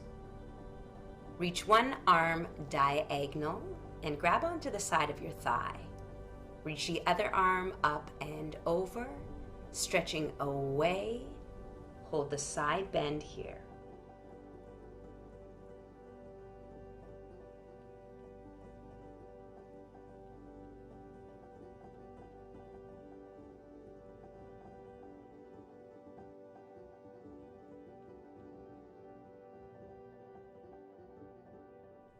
T-spine rotation. Begin by placing your elbows on the desk, sliding your chair backwards, placing your hands on your upper back. Hold this position here.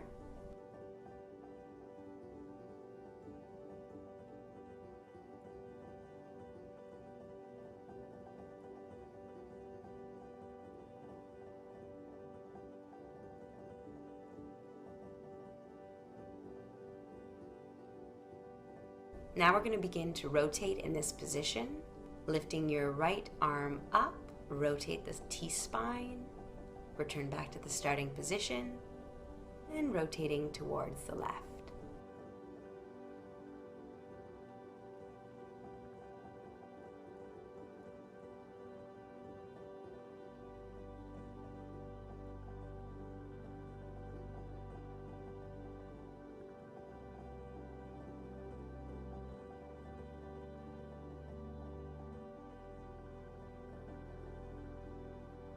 Seated pelvic tilt.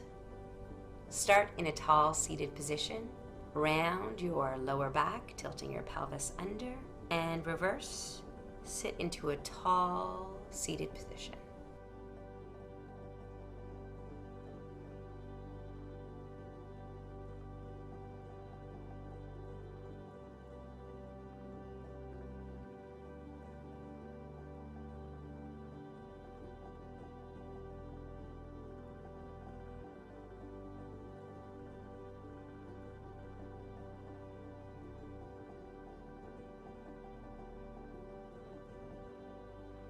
Sit to stand. Begin in a seated position, stand up tall, return back to the seated position, and repeat.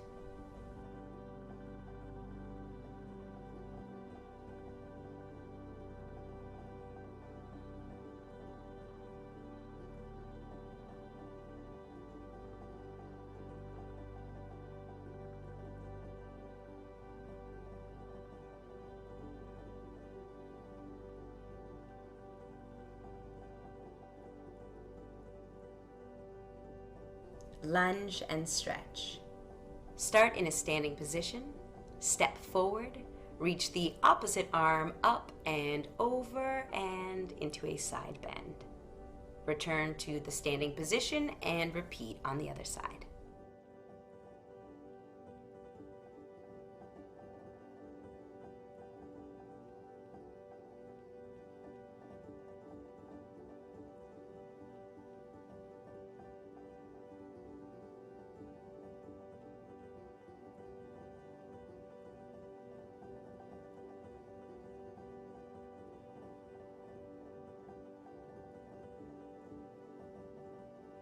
In a time like this, it's all about small wins. Staying physically and mentally healthy, sticking to a routine as much as you can, and considering your behaviors through your thoughts, actions, and habits can make all the difference in a time like this. Thank you so much for joining me. I hope you enjoy the rest of the Canadian Export Challenge. You can follow me along online at Eva Redpath. Take care and be well.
I hope you had a great break and you got to move around a bit before we dive into the rest of the day.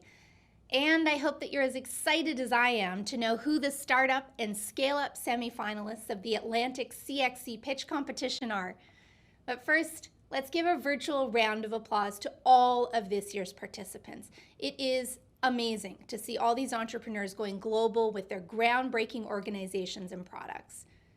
After reviewing thousands of virtual pitches of outstanding entrepreneurs, the judges have selected our top 15 startups and top 15 scale-ups who will move into the semifinalist 2020 Atlantic CXC pitch competition. The semifinalists are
Stay tuned to see which entrepreneurs make it to the top 3 broadcasting later this morning. It's time for our next workshop of the day with the Canadian Trade Commissioner Service.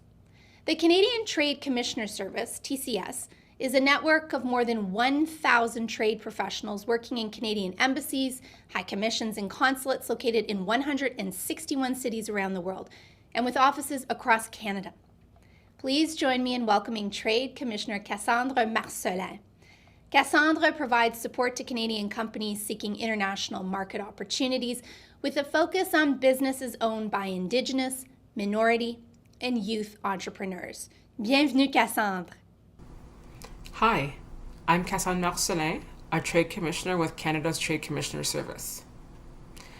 We realize how hard and unexpected this year has been for many of you, and today, if there's one key message I want to get across, it's that we're here to help you navigate the challenges, build confidence, and diversify to spread risk as you start or continue to take your business global. During the presentation, please keep an eye on the live chat where we'll be posting links to resources and information and answering your questions. Trade commissioners from your region can answer your questions in our live TCS Growth Lounge, taking place right after our presentation on live stream 2.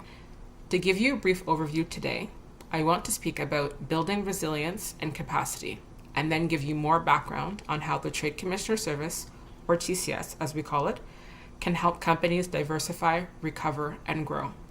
Canadians make up just 0.5% of the global population. Therefore, 99.5% of our potential consumers are outside of Canada. So growing globally is often just part of the business cycle. And that's where we, the TCS, come in. The economic impacts of the pandemic have reinforced the need for Canada and Canadian companies to further diversify trade. Diversifying your markets is key to achieving a higher level of resiliency during times of uncertainty, as well as creating future growth for your business. You can gain access to new customers, revenue and ideas, flexibility that spreads business risk, and life cycle extensions of products and services. A company also doesn't need to be large to successfully reach new markets. In fact, the majority of companies we help are Canadian small and medium-sized companies, or SMEs, and tens of thousands of Canadian SMEs export and do very well. Your company's commitment to growing globally is more important than its size. The TCS is here to help make your exporting journey more efficient. We're constantly enhancing our tools and services to help you better reach new customers. There are high growth opportunities around the world that Canadian companies can tap into. We can help your business discover and take advantage of them. However, even before we were navigating the impacts of COVID-19 and international business disruptions, there was a lot to be considered when planning to enter new international markets, such as, is your company ready? What market should you pursue? How do you find the right contacts? How confident are you in your strategy? Does your approach address new market challenges and uncertainties? Does it address the current global challenges related to COVID-19? The impacts from COVID-19 have disrupted the global economy and supply chains, and what recovery will look like as markets begin to open up. Despite all these uncertainties, Canadian companies have been working hard to mobilize and find solutions to address new challenges, and the TCS has been working hard to adapt in order to continue to support them. Before I dive deeper into what the TCS offers, I wanted to highlight one method for building resiliency in market disruptions. Developing your digital capabilities and transforming your e-business to reach new customers and diversify sales channels. E-commerce and digitization have moved to the forefront as methods businesses can use to stabilize, expand while adapting to changes in operations and supply chains.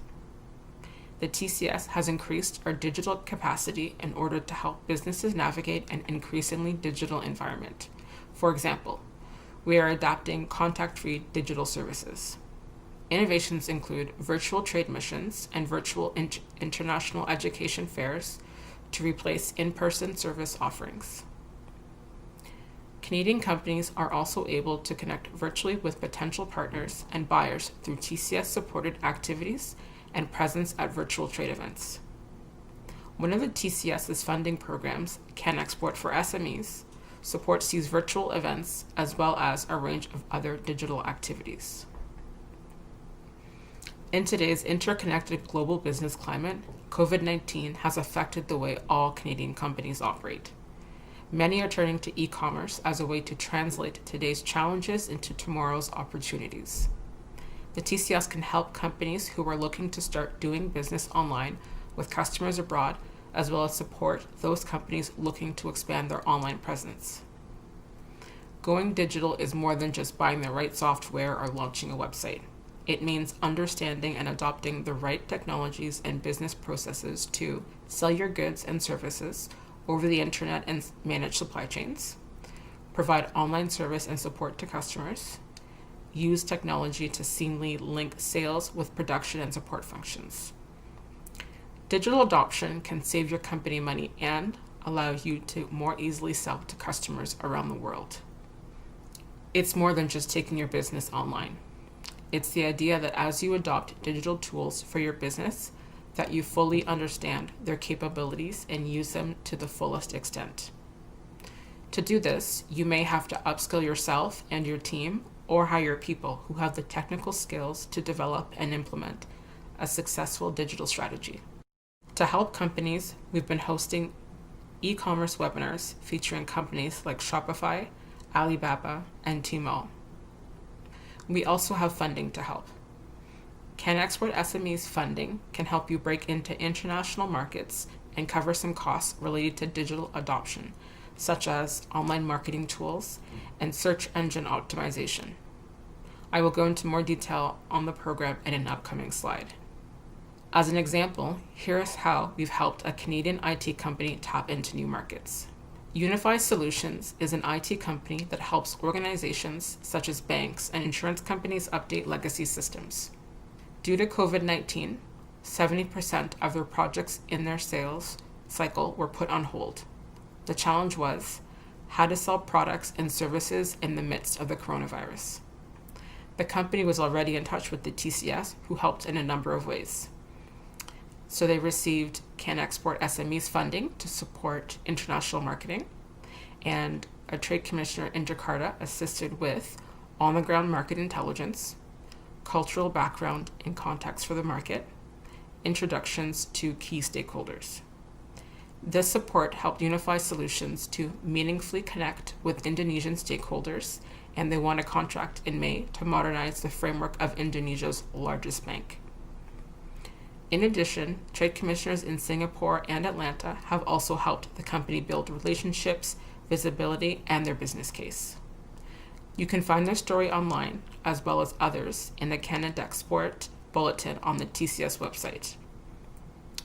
tradecommissioner.gc.ca/CanadaExport.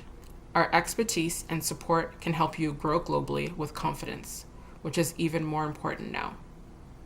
We want you to have the confidence the TCS can help you get there, and I'd like to share an overview of what we do and how we can assist Canadian companies access opportunities in international markets. Canada has had trade commissioners abroad for 125 years. We help companies grow globally through export sales, foreign investment, and other types of international commercial activity. We do this through on-the-ground market intelligence, funding programs, as well as initiatives. The key to success, and yours, is really our people. We're able to help companies expand around the world and understand local business practices because of our unbeatable team of trade commissioners. With an on-the-ground network of more than 1,000 trade commissioners serving 10,000 clients in over 160 global locations and 6 regional offices across Canada, we have an unparalleled global network that can support companies, particularly SMEs, to grow internationally. And working with us is free. TCS services are offered free of charge to Canadian companies and organizations who have meaningful economic ties to Canada, have a capacity for and commitment to internationalization, and have good potential to add value to the Canadian economy.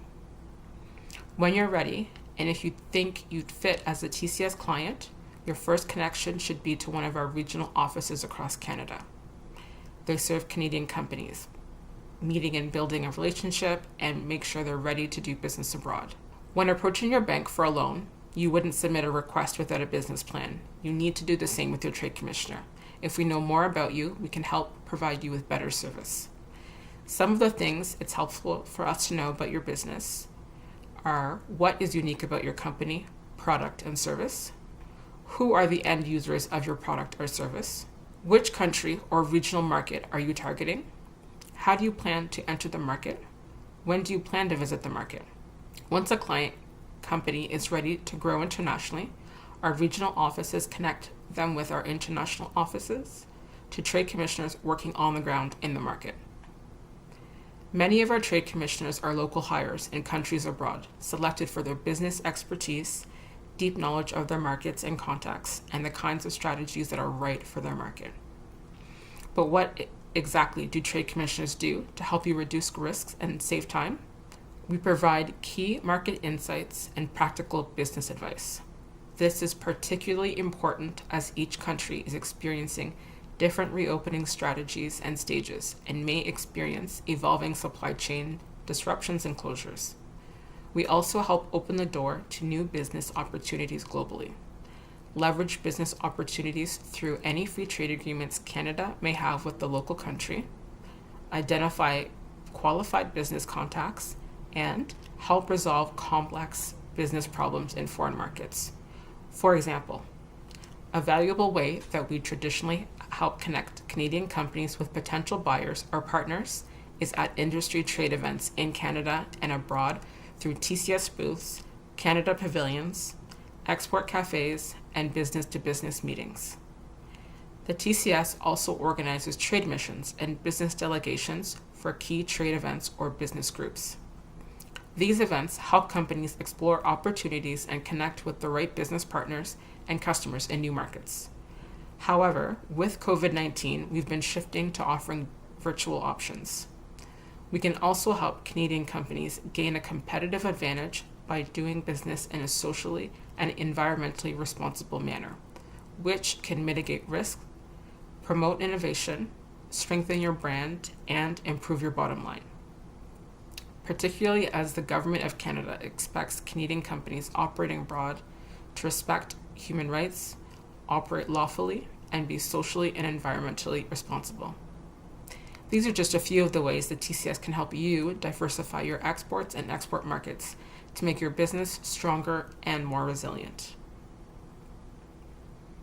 CanExport provides a suite of funding programs to grow your business and access new international opportunities. We assist companies, innovators, associations, and communities. Canadian companies can access CanExport SMEs and CanExport Innovation funding year-round. CanExport SMEs helps Canadian SMEs in all sectors prepare for international markets and pursue export opportunities. The program provides between $15,000 to $75,000 per project. Since 2016, CanExport SMEs has approved over $100 million in funding to support more than 3,000 projects across Canada. I will go into more detail on the types of expenses eligible through this funding program on the next slide. The CanExport Innovation Program offers up to $75,000 in funding to assist innovators from Canadian organizations to formalize R&D partnerships with foreign partners of their choosing. The program is open to SMEs, as well as academic institutions and non-government research centers. There is no minimum revenue requirement for CanExport Innovation, so many clients are startups. Applicants must own or co-own intellectual property rights for their technology, have a prototype, and intend to commercialize within 5 years. CanExport SMEs is the largest of the 4 CanExport programs and is delivered in collaboration with the National Research Council's Industrial Research Assistance Program. The program focuses on export marketing activities of existing products and services in foreign markets.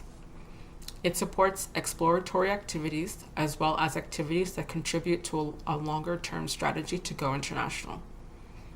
companies can opt for a multi-year project or submit a new application to build on a previous project. The program helps reduce risks by sharing up to 75% of eligible costs. Applicants can include up to 5 international markets per application and can select from 7 activity categories for each international market, allowing a high degree of project customization. Applicants are accepted year-round through an online portal and are approved within 60 business days. With current travel restrictions in place because of COVID-19, this has curtailed 2 of our more popular activities: international travel and participation in international trade events and meetings. So we've shifted to supporting participation in virtual trade events. More importantly, we continue to support several categories of non-travel activities to help prepare for international markets. These include creating, adapting, and translating marketing tools, which includes online marketing tools and search engine optimization, obtaining intellectual property protection, certification, and adoption of contracts, obtaining legal, tax, and business advice, commissioning market research, feasibility studies, identifying key contacts, and B2B facilitation. We're offering dedicated support to women and Indigenous-owned companies. As mentioned earlier, in response to COVID-19, we've updated our list of eligible expenses to include tools to expand your company's e-commerce presence and navigate trade-related barriers. We're also making updates to help companies reestablish and diversify their presence abroad once travel restrictions are lifted. It's a versatile program, and we invite you to consider how our funding can support your international business development plans in a more holistic way. We also offer a variety of support for specific global growth stages and business needs. For example, if you're not yet export ready, we have a range of export resources on the TCS website, which again is tradecommissioner.gc.ca. These resources help you get ready to grow globally, such as our export quiz to assess if you're ready, our step-by-step guide to exporting, and a TCS Spotlight series on export topics such as e-commerce and market research. We also have an online inquiry service, so if you have a question, ask a trade commissioner. You can fill out our online form and our trade commissioner will respond to your request. We have other funding and support programs specifically for helping science, technology, and innovation-based companies, particularly SMEs.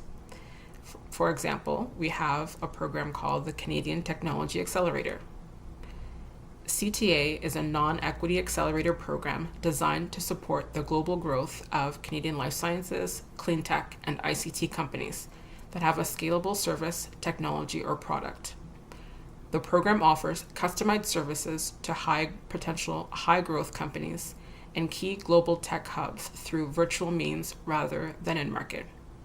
Services include advice from industry-leading mentors and introductions to strategic partners, potential clients, and investors. These global tech hubs are around the world with further expansion planned in the near future. The Canadian International Innovation Program. This is a funding program designed to help support research and development between Canadian SMEs and their foreign partners in countries with which Canada has a Science, Technology, and Innovation, or STI, agreement. There is currently funding for 5 of Canada's STI agreements with Brazil, China, India, Israel, and South Korea, with a total of $5 million available annually for partnerships with organizations in these countries. Since 2015, the program approved 53 R&D projects and committed $19.2 million in funding. The program is also delivered in collaboration with the National Research Council's Industrial Research Assistance Program. Other ways we support Canadian science, technology, and innovation-based SMEs is introducing them to potential foreign partners for research, development, technology validation, and pilots, bringing technology scouting missions to Canada to meet with Canadian innovators, helping pitch innovative technologies, and finding foreign venture capital investors for startups. Earlier, we discussed diversifying where and how you do business to develop capacity and become more resilient. But there are also other dimensions of diversity, like diversity in the ownership of companies that are exporting. The TCS is proud to celebrate Canada's rich diversity of exporters, which is why we provide dedicated support for export-ready and export-active businesses owned by women, Indigenous peoples, visible minorities, and members of the LGBTQ2 community, and other groups traditionally underrepresented in international trade, like youth. For example, some of our initiatives are tailored to respond to the current needs of large corporations that have supplier diversity programs. Our targeted events and business delegations also help exporters and inclusive trade groups to better access the right business contacts and increase their chances of making a solid connection. Here's one example of the support I've been talking about and how it helped a Canadian company. iRead Incorporated, operating as Squiggle Park Dreamscape, develops research-based digital literacy technologies, video games, for all learners. One of its first experiences with the TCS was participating in a CTA in Boston, which supported the company's business development plan in this key tech hub and facilitated contacts with key industry leaders. The TCS network provided invitations to industry events around the US and a company of people to connect with. The TCS network provided invitations to industry events around the US and a community of people to connect with. We also helped mitigate issues country to country and provide qualified contacts, suggestions, and opportunities not considered, and assistance repositioning the company's focus. With this support, the company's product grew from 0 to 1 million users in just 1 year across 160 countries. You can find this story online, as well as others, in the Canada Export Bulletin on the TCS website. Now, I've talked a lot about TCS programs and support, but being able to find your way through the many resources available can be key to accelerating your growth. We believe there should be no wrong door when companies reach out for support. That's why we're strengthening our capacity to point businesses in the right direction for their specific needs. We can connect you with Canada's broader trade support ecosystem. Every exporter journey is unique, and you will work with many parts of the system throughout your journey. We collaborate closely with partners for a Team Canada approach to make sure we're offering support to Canadian businesses. Being able to find the right export support can be even more critical for keeping your business going through COVID-19. As you've likely already heard from Export Development Canada today, they are working to bring businesses financial relief and also help companies identify programs and services that will serve them best in facing challenges brought on by COVID-19. So as you plan and prepare for moving forward in your global journey, please keep in mind the TCS, what we offer that fits with your company needs, and how we can help you build resiliency, confidence, and capacity as you grow. So you can get in touch with us when the time and the need is right. If you would like to stay connected and learn more about upcoming TCS events or read about success stories, we have the Canada Export Bulletin on the TCS website, which again is tradecommissioner.gc.ca/Canada Export. Thank you for listening today, and please take advantage of the chance to have your questions answered by a trade commissioner from our regional office by visiting our TCS Growth Lounge, taking place right now in Livestream 2. A huge thank you to Cassandra for presenting that insightful workshop. And I would now like to begin our first panel session by reminding everyone to connect online using the hashtag CXC2020 or hashtag Global Entrepreneur. Let's trend today in Atlantic communities. Canadian entrepreneurs have access to a vibrant and growing innovation, entrepreneurship, and global expansion ecosystem, with support available from all levels of government, private, and nonprofit organizations. Please join me in welcoming the Enterprise Support Panel, moderated by Paul Gaspar, Director of Small Business at UPS Canada. He'll be joined by Jill Saskin-Gales, International Growth Consultant at Google, Jeremy Bornstein, Senior Vice President of Payments and Loyalty at MasterCard, and Doug Milne, Senior Director, Policy, International Affairs and Research Office, Canadian Intellectual Property Office. Thank you, Catherine. I'm glad to be back with you online with our next part of our agenda, which is the Enterprise Support Panel. Today, I'm joined by three great growth partners with whom entrepreneurs can scale further and faster. And our goal is to provide you with opportunities to get insights so that you can scale further and faster with the advice that you'll hear today. Our goal will be to provide you with not just those insights, but how to leverage Canada to succeed. We have been able to hear all day how the world has forever changed, but that does not have to be a bad thing. Being part and being able to pivot your business or leverage to the new norm to grow your business and be successful is something that we all focus on, and you can get support through entrepreneurs so that you can achieve. To help you with the support aspect, I have a few questions for our panel, and I know that you'll get some insightful responses to share with you. So let's get started. The first question I'd like to open up to the panel is a way for them to introduce themselves, but more important, I'd like to have an opportunity for our guests to tell us about their organization and how they support entrepreneurs to go global. For example, at UPS, I'm the director of small business, and I have the opportunity to work with a dedicated team of ambassadors that focus on a daily basis to onboard and support businesses of all sizes, including those that are starting, not just to scale across Canada, but to go global. We take up an opportunity to share with them all of the insights we have with the 100 plus years of experience that UPS brings to over 220 countries around the world. And by us providing all of the thought knowledge that we have and education, it allows them to think a little bit more, spend a little bit less time on their logistics, and hopefully a little bit more time on growing their business. So with that, I'm going to ask Jill to introduce herself and tell us a little bit about her business. Thanks so much, Paul. I'm Jill Saskin-Gales. I'm an international growth lead at Google Canada, and I'm really excited to be here with you all today. Google has been helping Canadian businesses of all sizes grow online for more than 20 years.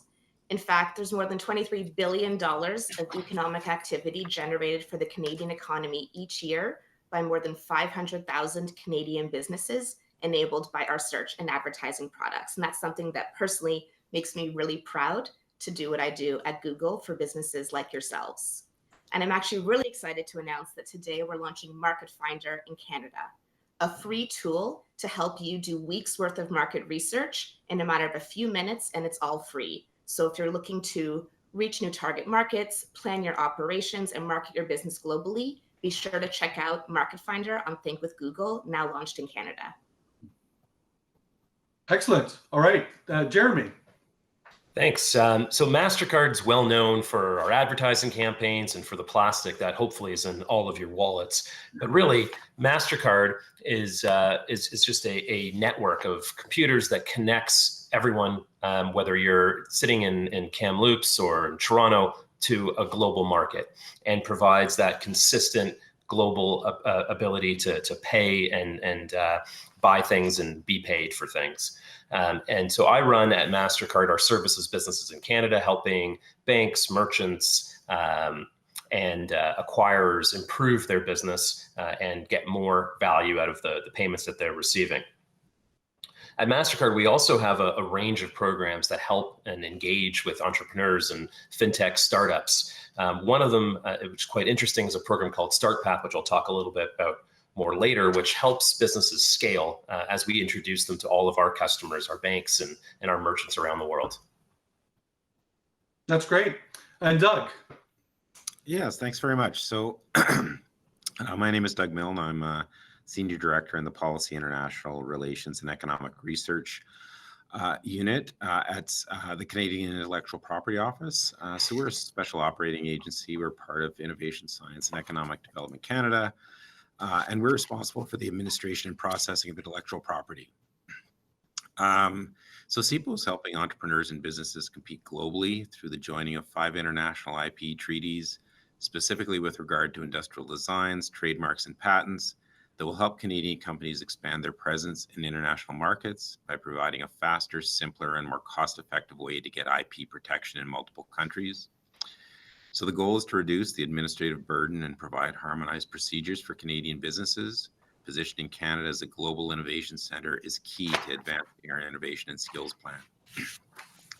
Businesses can choose to apply for IP rights in multiple countries through one application with fees paid in one currency through a single transaction.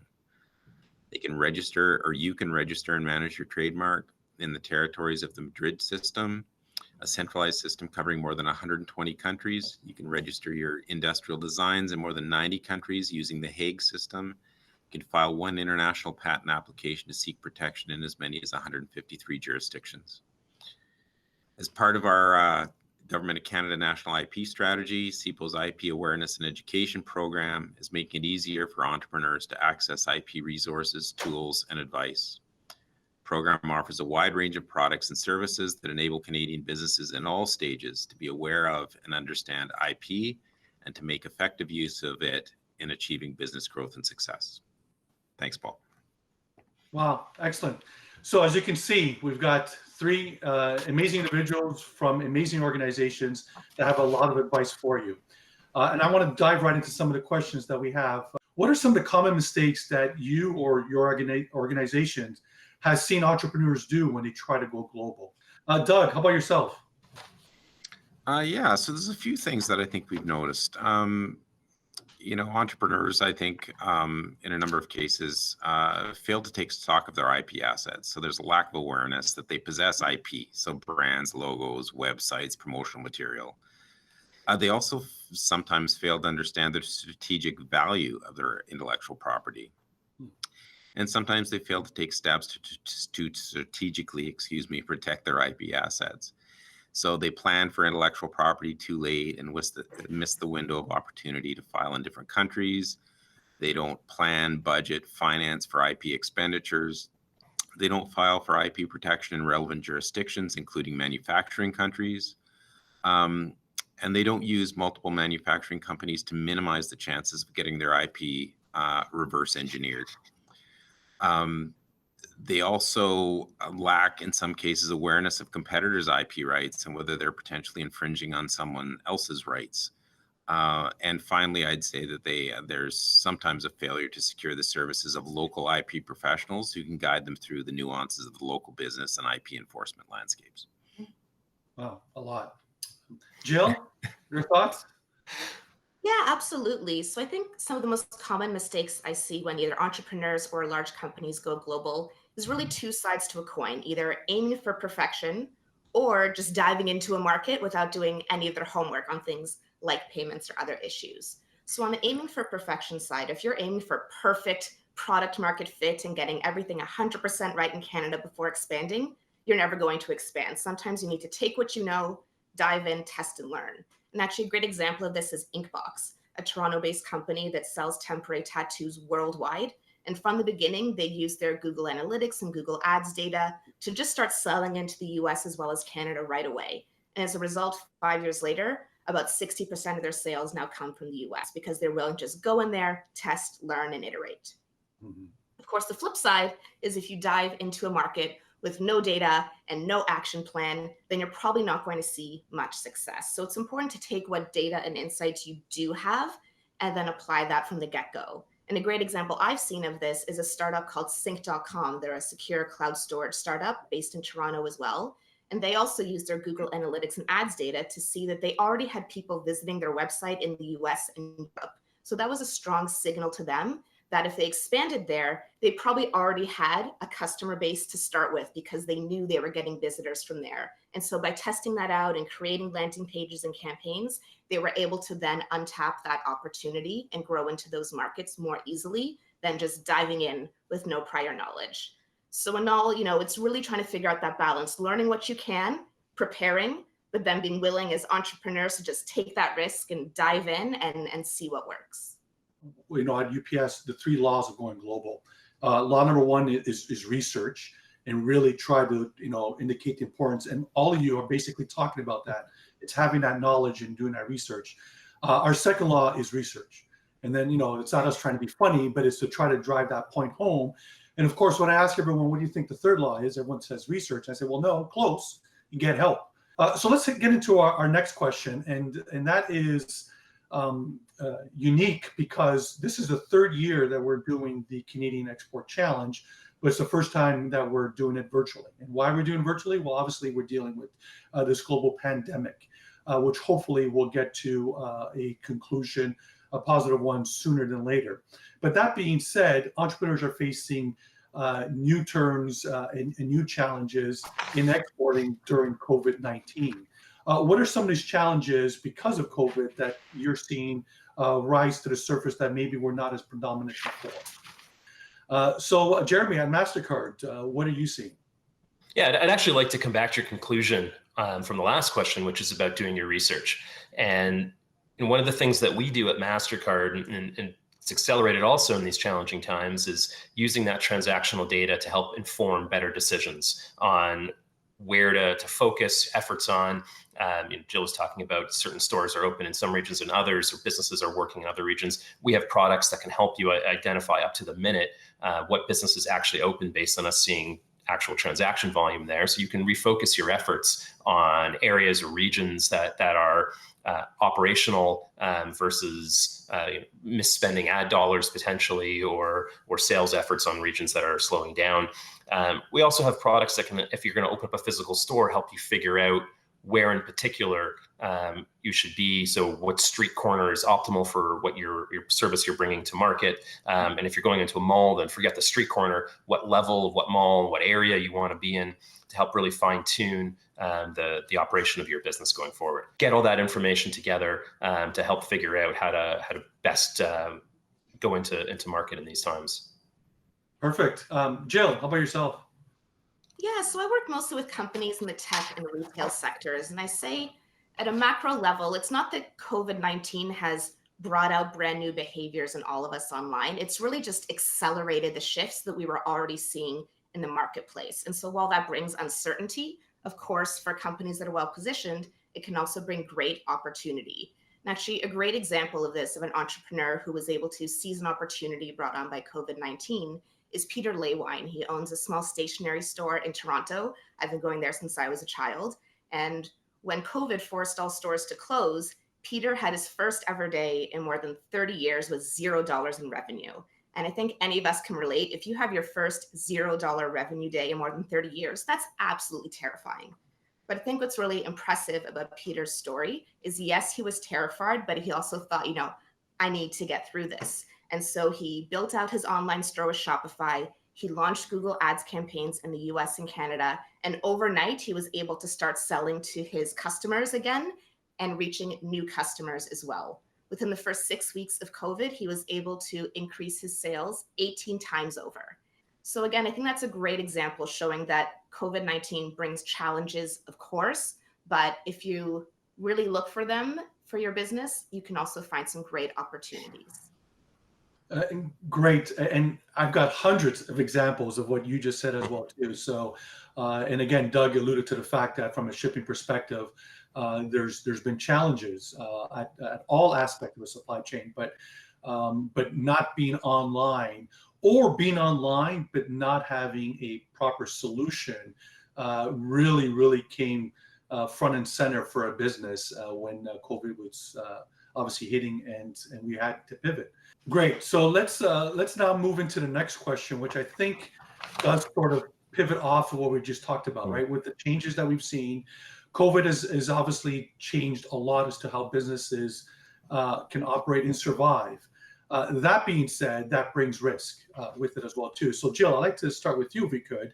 What are some of the key areas that you think entrepreneurs should be aware of to ensure that when they are scaling their business securely, when they're going global, especially during these times? Sure. I mean, entrepreneurship is something inherently risky. That's why I'm in awe of the people who are tuning in today. I work for a large company. I don't have the risk appetite to do what you do. But when you are taking on that risk and trying to scale your own business, the way to do that securely is, of course, to mitigate those risks that can be mitigated, which isn't all of them, but it's some of them. And I think a Canadian company that's done this really well is Deciem, which you may also know as the Abnormal Beauty Company. They sell beauty products in more than 15 countries around the world. And the way they were able to scale securely and mitigate risk was by taking advantage of existing technology and working with great partners. So for example, when Deciem first scaled internationally, they built their own e-commerce platform. But as they expanded and expanded and expanded, it got to the point where this was actually holding them back. So right now, they took the leap to leave their legacy systems behind, re-platform, and that allows them to mitigate a lot of the risks they were facing and scale more efficiently. Another thing they were able to do, and that many companies should do, I think, is work with great partners who can help. So when Deciem expanded into the US, they did that through Sephora, through Boots in the UK, through Tmall in China. Find the right partners who can help you with advertising and brand building and distribution so that you can reach those new customers. And by doing that, you'll start to learn about the market, learn about consumer behavior, improve your product market fit, and then maybe you can start to look at your own direct-to-consumer infrastructure. Great insights, absolutely. Jeremy, MasterCard, I know that security is definitely one of your pillars, so I'm assuming you've got quite a few insights or tips you want to share with the audience. When you do go global, or even when you establish yourself, it's not about going global, you need to think about cybersecurity. We've made a number of investments in this space, a company we recently acquired called Risk Recon, which we're offering for free to all Canadian companies through Digital Main Street. It's a partnership with Google and a number of other companies. It'll help you monitor your cybersecurity performance during this crisis and even after, and strongly encourage you to take a look at that service. Yeah, wow, excellent. Doug, same with you. I'm assuming there's quite a bit that you can share as far as security is concerned from a people perspective. Sure. I guess I would say entrepreneurs need to start with an IP strategy. So they need to identify business goals, what is their protectable IP, any regional requirements, potential partners, and their capacity to expand into target markets. I would argue that having an effective IP strategy can help entrepreneurs mitigate some risks. I would also say track the IP ownership throughout the supply chain, monitor for infringement, and have contracts that provide for relief and other damages. Consider acquiring IP rights in each country where protection is justified. It's important to consider whether you have the means and resources to enforce your IP rights in other countries if they're infringed upon. And I would say as well, conduct some research by accessing online IP databases available on websites of foreign IP offices to help you determine if your IP conflicts with or infringes upon someone's prior rights, and identify any potential partners or competitors. And finally, I'd say I would suggest you consult with experts such as Global Affairs Canada's Trade Commissioner Service. Research, get help, right? I love it. Right. Great, perfect. Hey, Jeremy, maybe we'll start with you with this next one.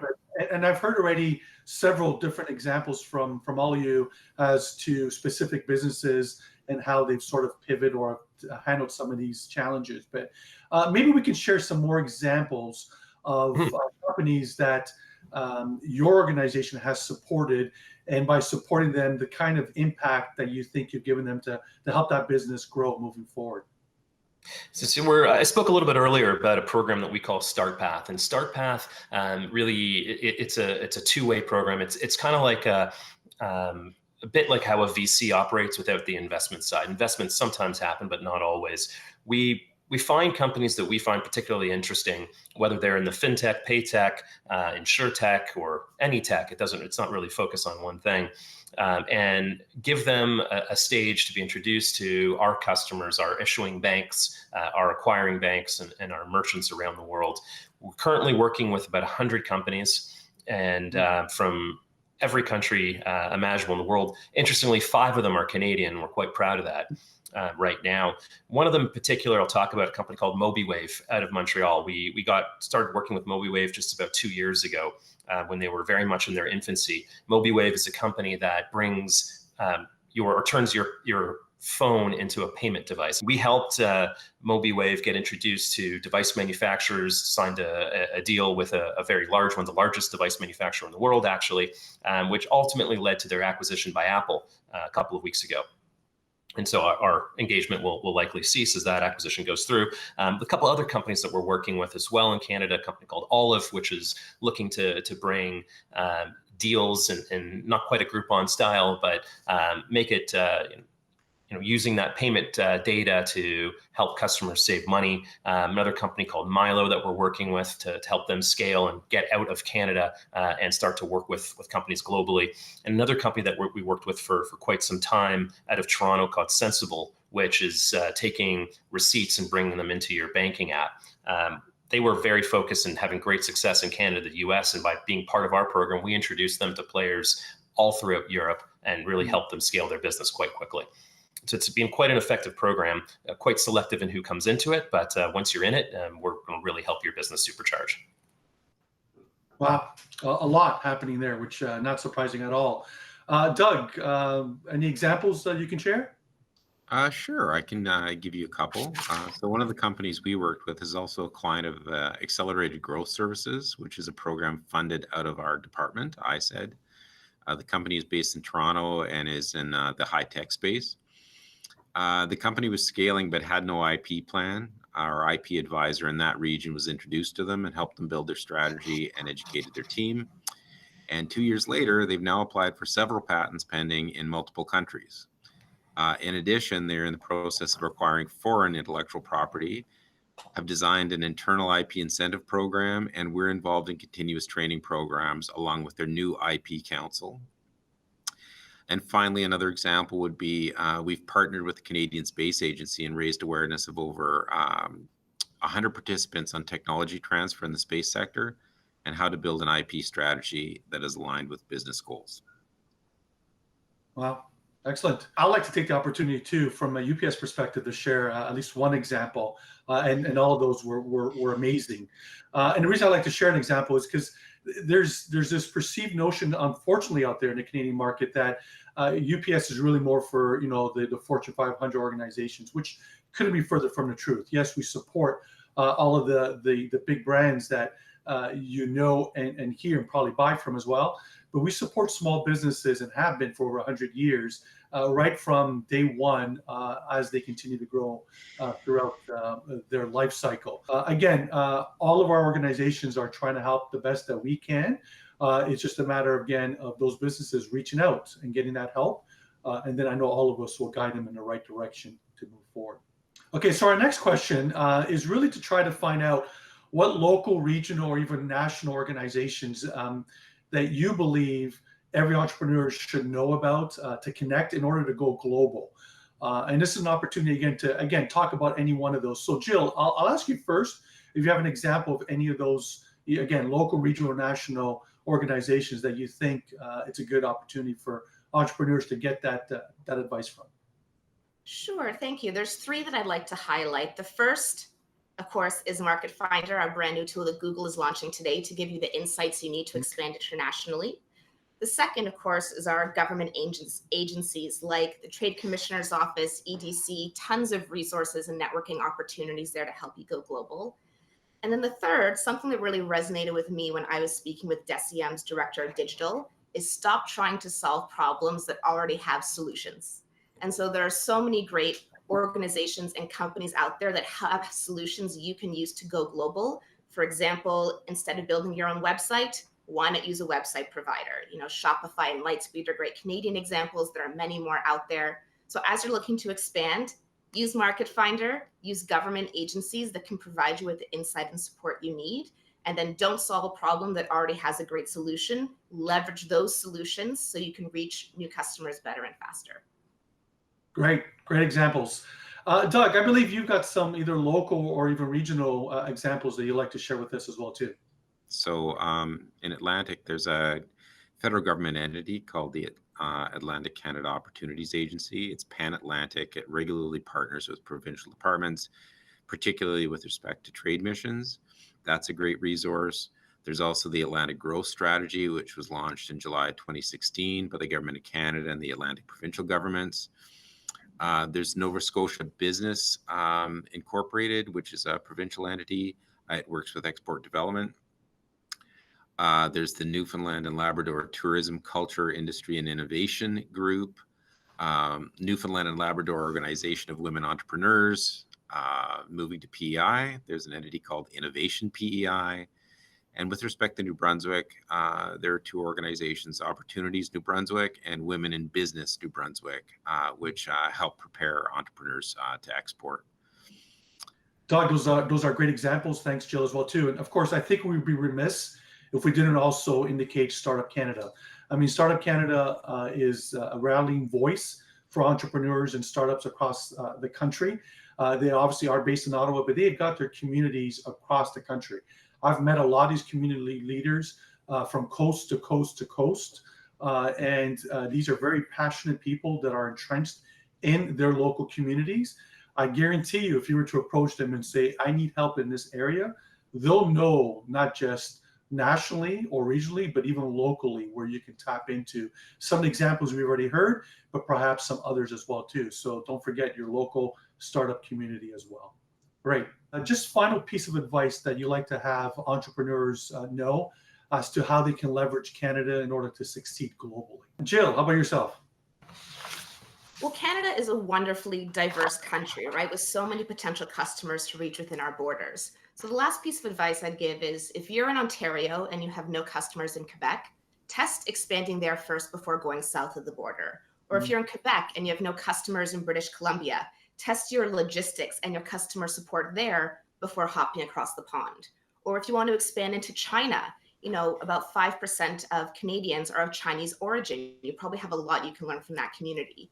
To be clear, I'm not coming to the Canadian Export Challenge to say don't export, but I am saying that you can leverage the size and diversity of Canada in order to test, learn, iterate, and mitigate risk so that you can be even more successful when you do export. Also great advice. Jeremy, how about yourself?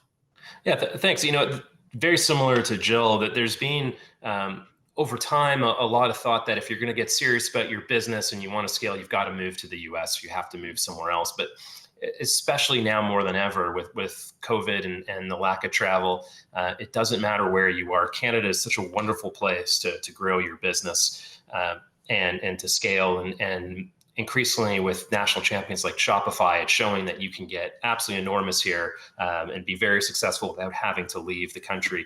In fact, at MasterCard, we've made 4 very large acquisitions in the last 2 years. 2 of those 4 have been in Canada's backyard.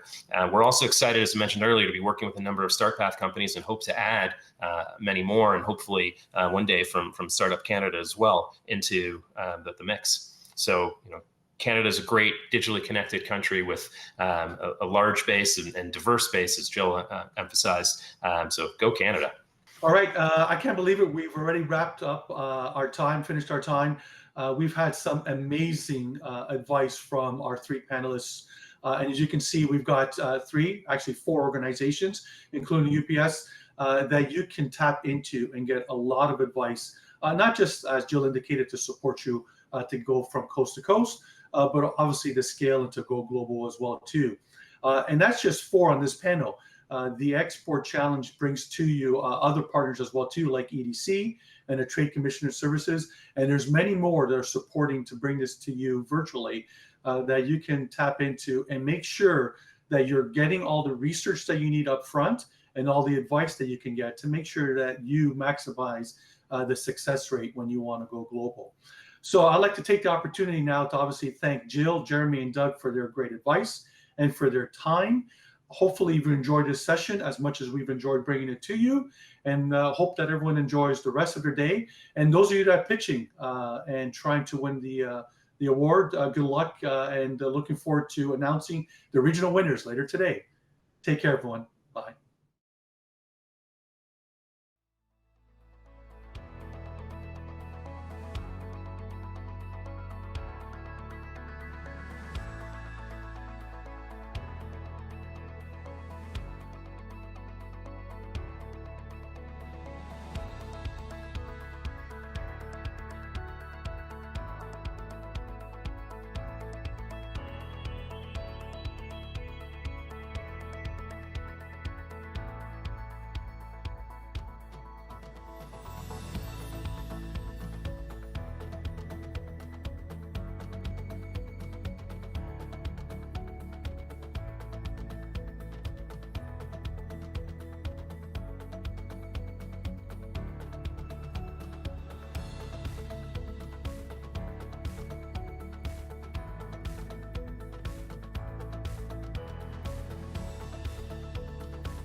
Thank you to all of the panelists for their insights on supporting Canadian entrepreneurs in going global. And now is the time we've been waiting for. We are now announcing the top 3 startups and the top 3 scale-ups who will be moving on to the final round to pitch on the virtual stage in front of all of you. First, thank you to our semifinal judges for providing your feedback to our top 30 pitchers. I am sure it was not easy to pick your top choices and to narrow down our finalists. We're very grateful to you. I am thrilled to share that the finalists are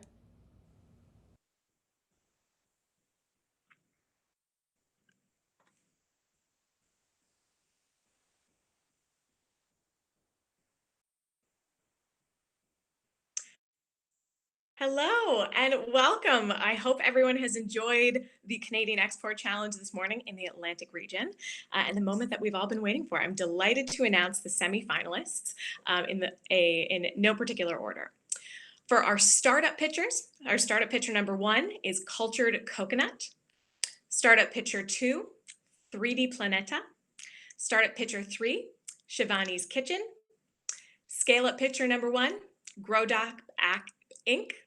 Scale-up pitcher number 2, Parados Cerebral Solutions Inc.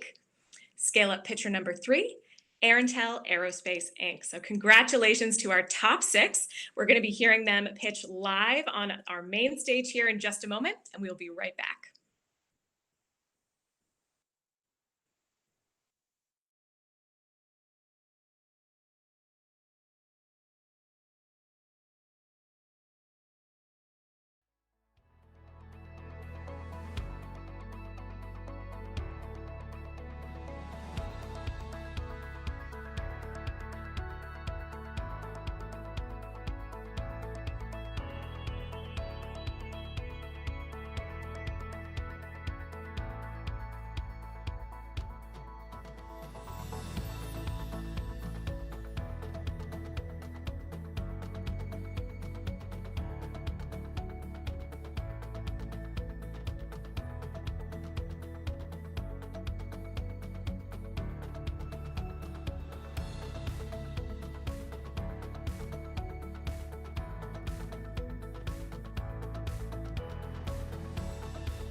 In a few moments, we will hear 3 startups and 3 scale-ups pitch for their chance to win the title of 2020 Atlantic Regional Canadian Export Challenge winner. After all of the pitches are complete, our final judging panel will deliberate and choose 1 startup and 1 scale-up as the final winners. The winner of the startup category will receive $2,500 cash, and the winner of the scale-up category will receive $5,000. In addition, they will compete again for a chance to win up to $25,000 cash and up to $100,000 in support at the CXC Grand Finale in October. Now, let's hear the final pitches.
Good afternoon, everyone, and welcome back. I'm so pleased to introduce the Canadian Export Challenge Atlantic Region finalists who are going to pitch right now on our digital main stage. First, we have our startups. Pitching today, we're going to have 3 startups, followed by 3 scale-ups a little bit later on. But our startup pitchers are going to be Cultured Coconut, 3D Planeta, and Shivani's Kitchen, who are joining us on the virtual stage at the moment. Welcome to our pitchers. Are you excited? I'm definitely feeling some great digital energy. I'm excited to get started. I'm also really thrilled to announce our esteemed panel of judges welcomed from our various partner organizations. They're going to be adjudicating all of our top 3 startups and top 3 scale-ups today and choosing 1 winner in each category. Our judges today are Edward Steves from EDC, maybe give a quick wave at, Alia Dedhar from TCS, the Trade Commissioner Service, Shauna Miller from MasterCard, hey Shauna, and Jim Lambie from Google. Welcome everyone, welcome judges, and thank you to everybody tuning in on our digital main stage. Today's pitchers are going to have 90 seconds to pitch to our judges and to all of you. And we'll have the opportunity to ask a few questions from our judges to really ensure that we know if these businesses can go global. So before we begin, good luck to all of our pitchers. We're all rooting for you and we're all winners here. So we're really excited to be celebrating you here. So first up, let's kick things off. Startup pitcher number 1, Cultured Coconut. You are going to be up first. So you can begin your pitch. I'm going to count down 3, 2, 1, and we'll get right to it. Ready to go? Yes. Wonderful. Okay, so you may begin in 3, 2, 1, go. Could a new discovery with the potency of an ancient food disrupt the probiotics industry? The answer is yes, and it's called the Cultured Coconut. Our fermented coconut milk kefir is the most powerful and affordable natural probiotic available, with over 4 trillion bacteria in just 1 tablespoon. With 80% of the immune system housed in the gut, our unique kefir has the capacity to make a difference in one's health. Both word-of-mouth testimonials and exceptional customer service got us into over 500 stores across Canada. Our revenue increased at least 35% year over year in our past 5-year history. Recent exports via e-commerce account for almost 10% of our total sales, mainly from countries where COVID-19 is most prevalent. The functional food and beverage segment, representing over 75% of the global probiotics market, is projected to reach $75 billion US by the end of 2025. 40% of the world's population, or about 3 billion people, have digestive issues, and the majority of them are female. With our new facility, we have the capacity to meet this growing demand. Our dedicated management group has close to 30 years of combined experience in exporting and food production. Along with my 35-year career in marketing, we're a focused and cohesive team. It's with pride that we set our goal of reaching out globally so that this Canadian product can impact the health of many others. Fantastic, Linda. 90 seconds on the dot. Well done. So judges, over to you for some initial thoughts. Shauna, perhaps we'll pass things over to you to ask a few questions to Linda. Sure. Thanks very much, Linda. The first question I have is around your target market. Hopefully you can hear me. Just let me know if you can't. I'm curious the types of stores for distribution. That's question number one. And then question number two is the type of market, meaning upscale or more general. Okay, so the type of stores, the type of retailers, and then our global goal would be the U.S. stores. So that's mainly, grocery stores, as long as they have a refrigerated probiotic case, or health food stores. Basically, as long as we're next door to probiotic supplements or products like that. Sorry, what was the second question again? Just the types of target market. So whether you're looking at more of an upscale or more general, broad. More general, again, as long as they have that refrigerated probiotic case, because that is our true competition. It does. Thank you. Fantastic. Ed, over to you. Any thoughts to share with Linda on her pitch? Oh, great presentation. Just wanted to know if you had any thoughts in terms of the competition and where you fit sort of in the competitive scale. Definitely. So we're very different because we are actually a natural probiotic versus 99% of the other products were actually use the bioengineered probiotic strains that you find in probiotic supplements. So because ours is traditionally fermented, it's naturally occurring. So we actually had a microbial analysis done at a bioscience food lab in Cork, Ireland. We know our potency for sure, over 4 trillion. That actually makes us at least 50 times more powerful than a probiotic supplement, and yet we're at half the cost. So on those 2 points alone, it has almost sold itself since we started 5 years ago. It's a very compelling argument.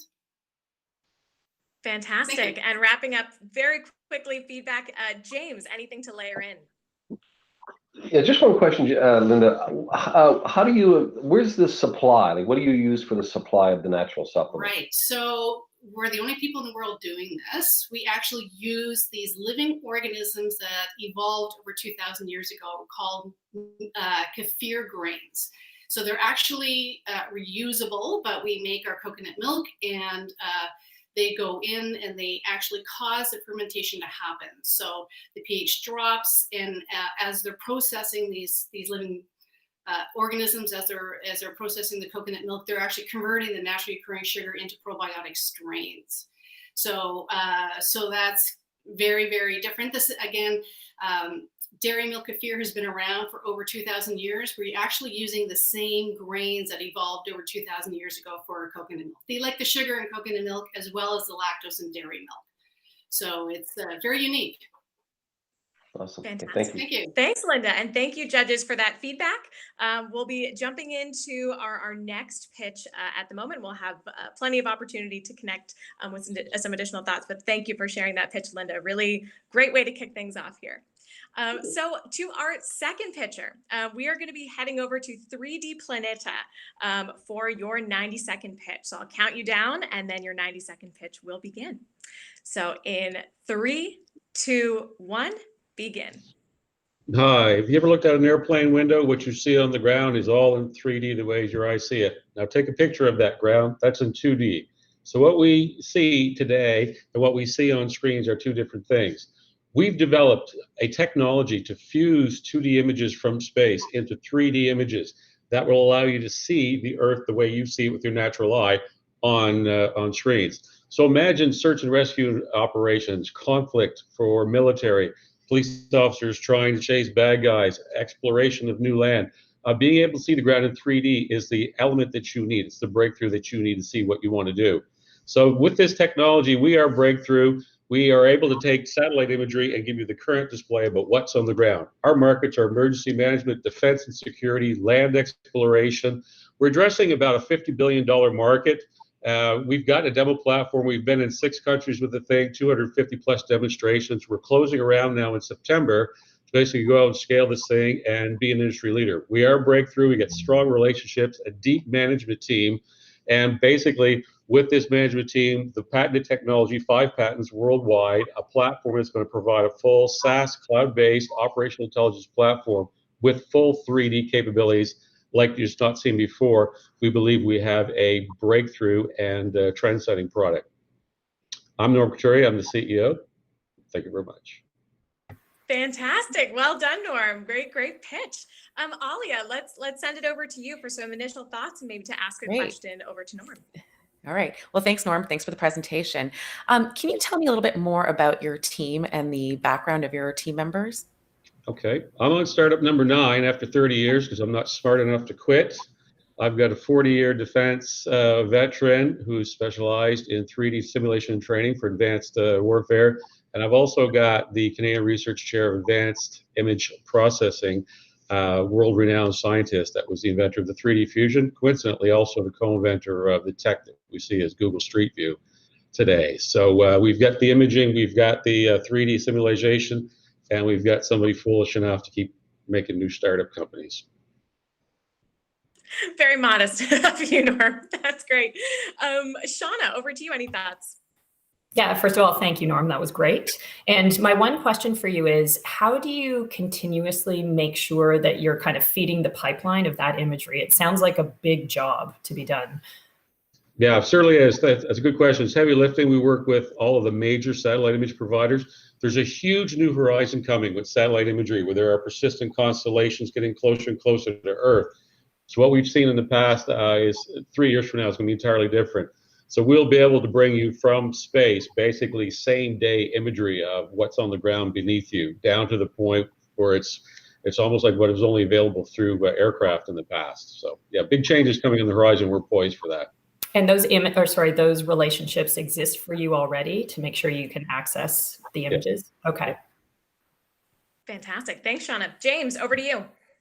Yeah, one quick, first of all, awesome presentation. Who would be your number 1 market? Our number 1 market is it's defense. There's huge pull in the defense sector. We've got 12 different countries on the line that we can work with, but that's a long sales cycle. So we're also addressing the crisis response, emergency management, so police forces, fire, EMS, and natural disaster stuff. So that's a bit closer from a commercial SaaS point of view. So awesome. Thank you. Yeah.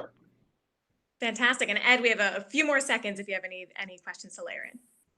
Yeah, I was just wondering, you mentioned the SaaS component of the platform.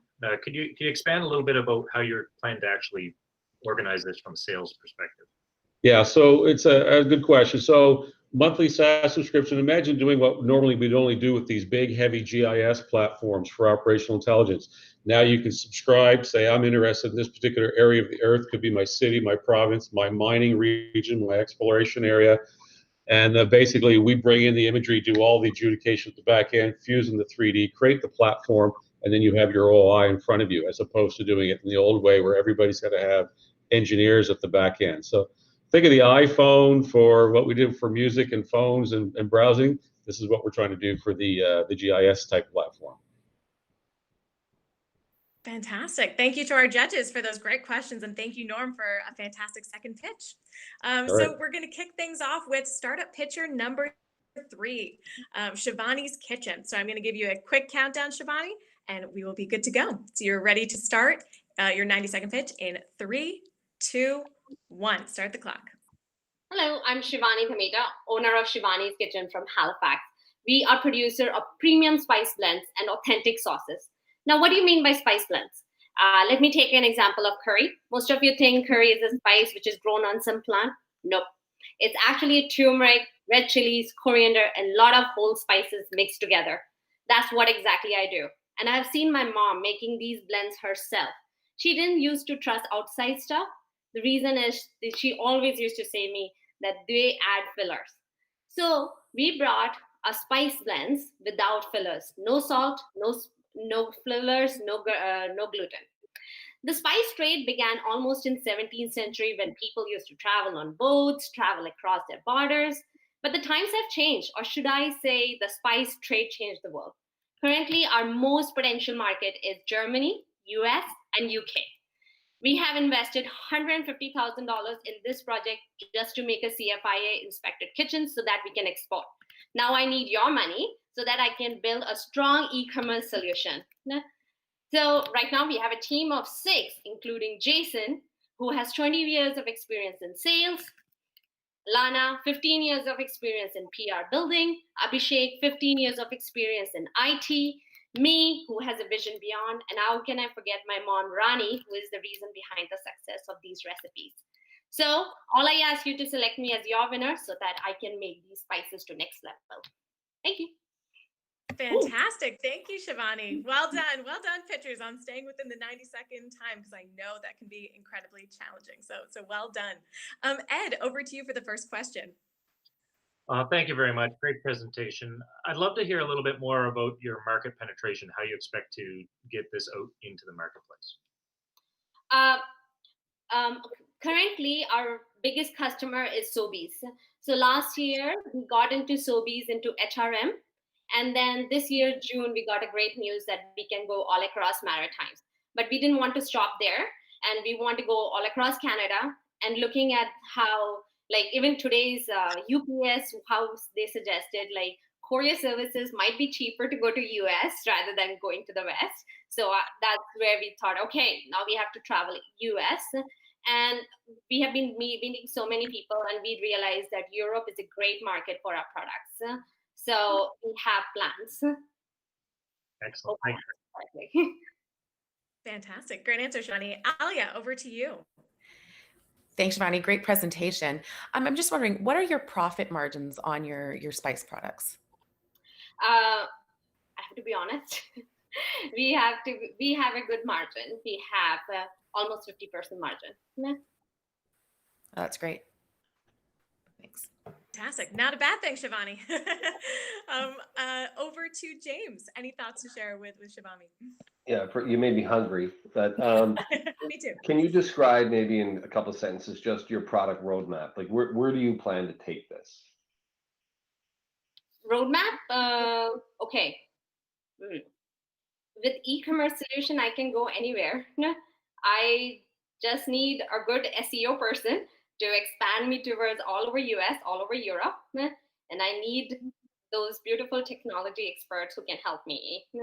Like even Google, how I came to know about my good markets is because of Google. And I have my husband, Abhishek, he has 15 years of experience in IT. So I'm sorry, I'm taking too much time, but yeah, when I was talking about API and everything, and I was telling me, Google is telling me all about these techniques, and he was like, I already know about this, Shivani, I'm working on these. Good. So. Awesome, thank you. Fantastic. Thank you to all of our judges for those great questions, and thank you to our top 3 startup category pitches. Really well done in setting a fantastic tone for the rest of the afternoon. Really great job bringing your business ideas to our virtual stage at CXC. Now we're going to be right back with the top 3 pitchers in the Atlantic region that are going to be in the scale up category. So we'll be right back on this main stage. See you soon.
Welcome back, everyone.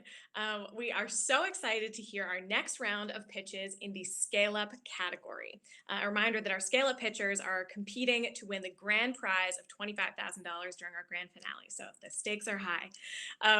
In terms of who our scale-up pitchers are today, we have three. Our first is GrowDoc App Inc.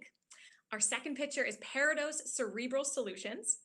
And our third pitcher is Arantel Aerospace Inc. We're going to be kicking it off with scale-up pitcher number one, who is GrowDoc App Inc.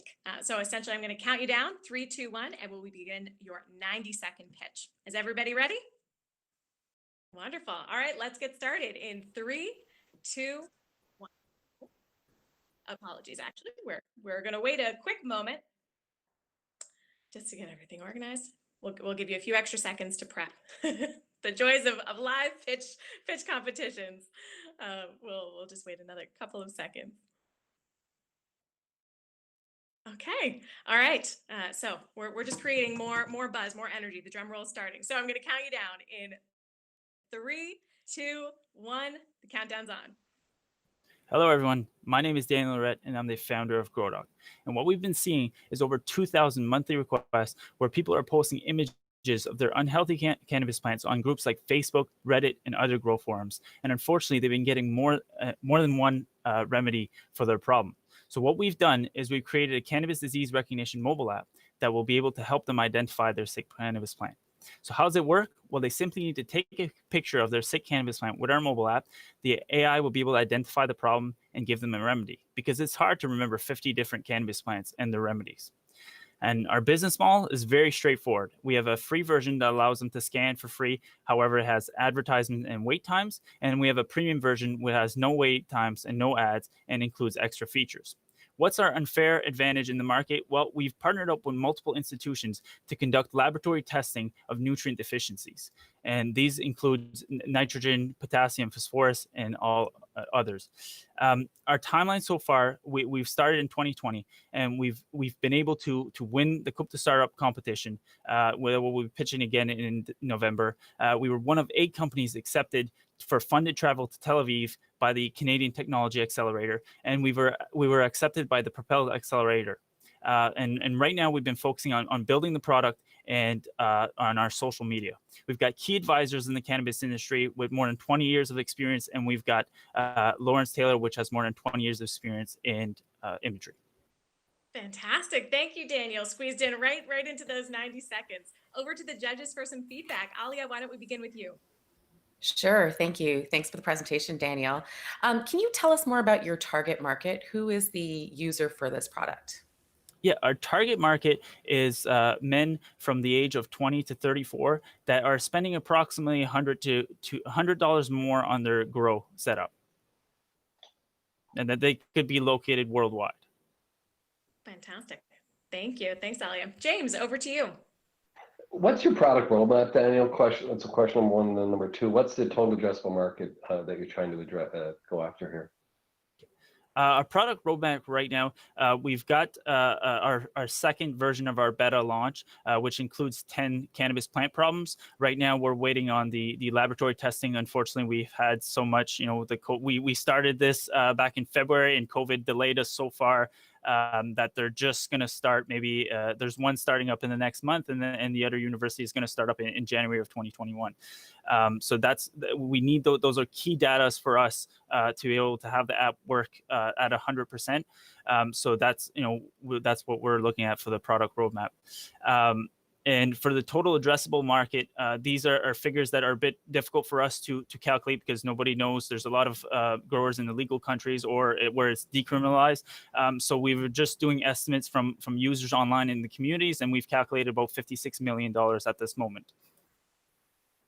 Thank you. Fantastic. Thank you. Shauna, any final questions for Daniel here? Sure, just one. And thank you, Daniel. That was great. What happens after diagnosis? What kind of support do you offer? So the app is going to be able to diagnose the problem and then is going to give a remedy. We are focusing on organic remedies as much as possible, the least amount of pesticides. So we're focusing on solutions that are going to work and be able to give them the correct remedy. And going forward, this kind of adds back to James' question on the roadmap. In the future, we want to have a way to identify that they've actually confirmed they fixed the problem. So the different ways that we could do that with scanning the plant. So it could be a multiple step. So then they take the picture on day 1, and then day 3 they can check again the plant, and then it would follow through to a week or 2-week period where we can confirm with them that they've identified and fixed the problem. Thank you. Fantastic. Great question, Shauna. And great pitch, Daniel. Congratulations. Well done. Now you can sit back and relax a little bit and watch the other pitches. So our second scale-up pitcher number 2, is Parados Cerebral Solutions, Inc. So I'll count down 3, 2, 1, and then we'll head over into that 90-second pitch. You ready? 3, 2, 1, go ahead. Hi, my name is Pascal, CEO and co-founder of Parados Cerebral Solutions. And we're taking a quantitative approach to the current invisible epidemic that's taking place, especially in youth sports. An estimated 4 million traumatic brain injuries go undiagnosed and untreated every year, and the main cause for young people is accidents during physical activity. Medical professionals fail to diagnose over half of these injuries because the symptoms are not physically visible and can take days, weeks, or even years to set in, like ADD, ADHD, CTE, depression, anxiety, Alzheimer's, Parkinson's, and many more. To tackle this problem, we've worked with experts to come up with a solution, which is a data analytics software whose main purpose is to help assess and then manage the risk of brain, neck, and spine injuries, and 2 data collection devices in the form of a motion sensing mouthpiece and a similar spine sensor. Our team of biomechanical engineers, former professional athletes, and former sports data analysts combine these to analyze head and body movements to reduce traumatic brain injuries, but at the same time improve posture and performance. We've started in the university market, and we'll be moving into major youth sports and want to expand internationally. Because the professional sports market is oversaturated, we've partnered with the Concussion Legacy Foundation of Canada, and our target market is the underserved but massive youth sports market. I'll finish by saying Parados is built on the principle that the body's most important and complex organ should be receiving more attention. Today, we're asking for $250,000 to expand our operations and distribution. Thank you. Okay. Thanks, Pascal. Awesome. We might not be able to get you $250K, but we might be able to get you 25 during the grand finale. Great pitch. Yeah. Okay, so over to Ed. Let's kick the judge feedback over with EDC. Well, thank you very much, Pascal. That's fabulous. A great cause, obviously, and one that's a definite need in our marketplace. Just curious, as you look to build the team around you, a lot of this is very specific, very scientific, very medical in nature. Could you talk a bit about the model in terms of the diagnosis and then the asking of what to do after the fact? Yeah. So in terms of our team, we have most, I guess, of the biomechanics covered between myself and my co-founder. I'm a former professional athlete, and I took mechanical engineering and specialized in biomechanics. But to build a team, we really need right now a front-end developer and a medical professional to. Well, we've been working with several occupational therapists, physiotherapists, neuropsychologists. But to get someone to be in the forefront of it would be really well. So, as chief scientific advisor is what we'd be looking for. And in terms of what we do before, during, and after, where we take biometrics like your height, your position, and then give you a comparative risk compared to people in your position. So we kind of set a profile. We in real time help. Take someone off the field when a potentially concussive impact has occurred, and then we follow up with those people to be able to improve our algorithms. Fantastic. Thanks, Pascal. Alia, any thoughts from you? You know what? I actually don't have any questions right now, so I'll pass on to the next judge. That's sign of a good pitch, Pascal. That's great. James, over to you. Yeah, Pascal, can you just, first of all, I mean, obviously a very necessary issue. What's the business model? Can you describe the business model in 1 or 2 sentences, please? Yeah, so I guess our sales model is a hybrid between B2B SaaS and hardware, leasing the hardware. And we go B2B SaaS because these youth sports organizations are so vulnerable to legal liabilities and lawsuits. They're becoming extremely popular. So we work with them to reduce their insurance costs and reduce uncertainty surrounding traumatic brain injuries, mostly rugby, football, and hockey. And I guess that's our financial model. And our business model is, I guess our channel is, we first come in and scan your teeth, then we'll send you a 3D printed mouth guard in the mail within a week or two. And it's automatically connected to our app on your phone to analyze and to get that information back to our database. Fantastic. Thank you. Thanks, Pascal. And thanks to all of our judges for those fantastic questions. All right, we are down to the last pitcher of today in our scale up category, and that is Arantel Aerospace Inc. So I will count you down, 3, 2, 1, and you'll be ready to give us your best 90-second pitch to wrap up our pitch competition for today. So we'll count down in 3, 2, 1, go ahead. About 6 weeks ago, a man lost his life. He drowned off the coast of Newfoundland while he was out fishing with a friend. His friend said that they watched helicopters and planes fly past their location looking for them, yet they remained unspotted for 22 hours. Unfortunately, this isn't an uncommon story. Air support as it is does not work. Response times are too slow, technology is outdated, and it's way too expensive. Now, this isn't just the case in Canada.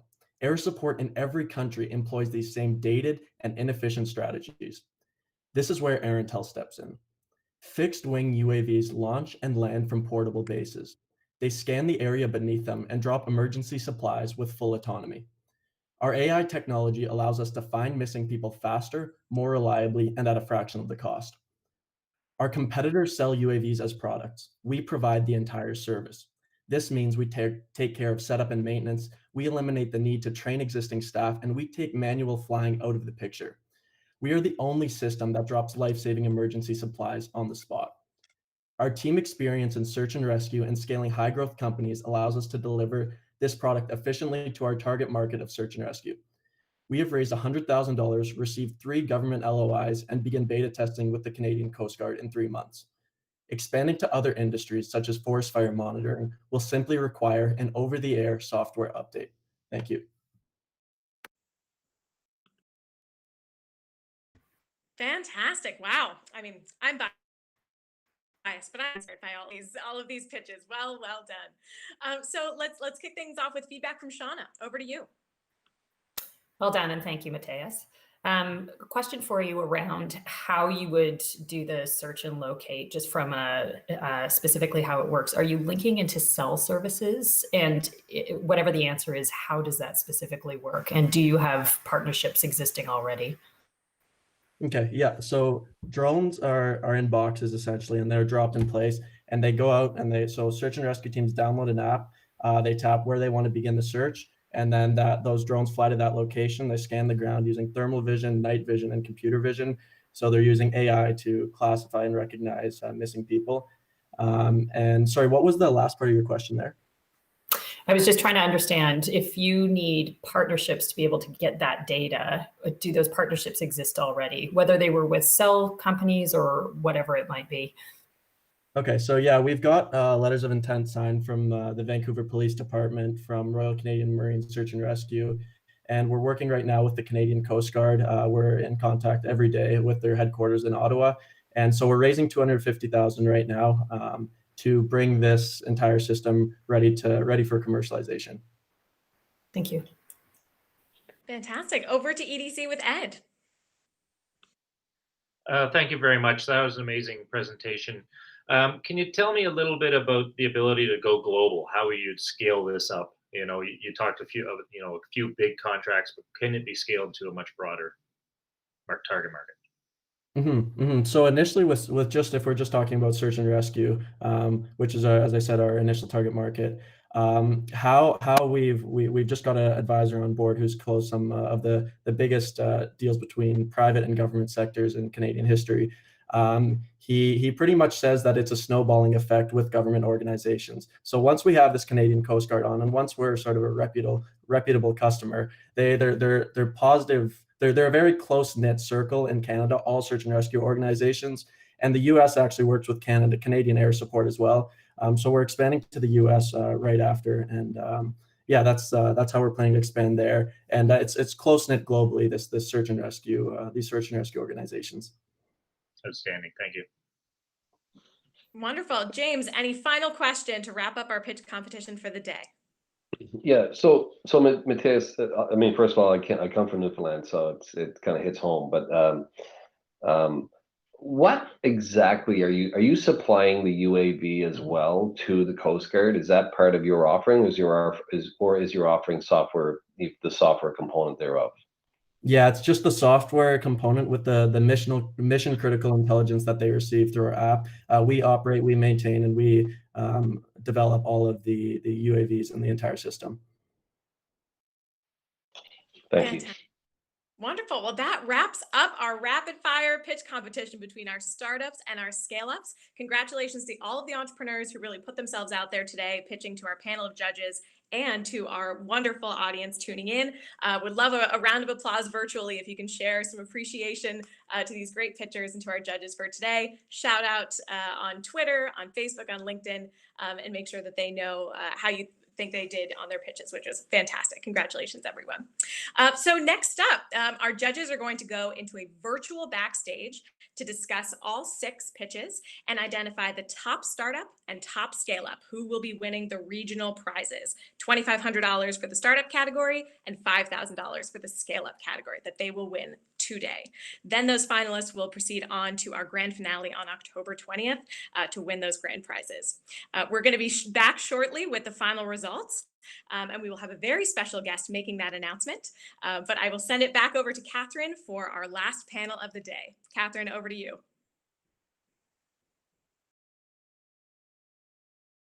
Now, we know you all want to know the results, but you're going to have to wait.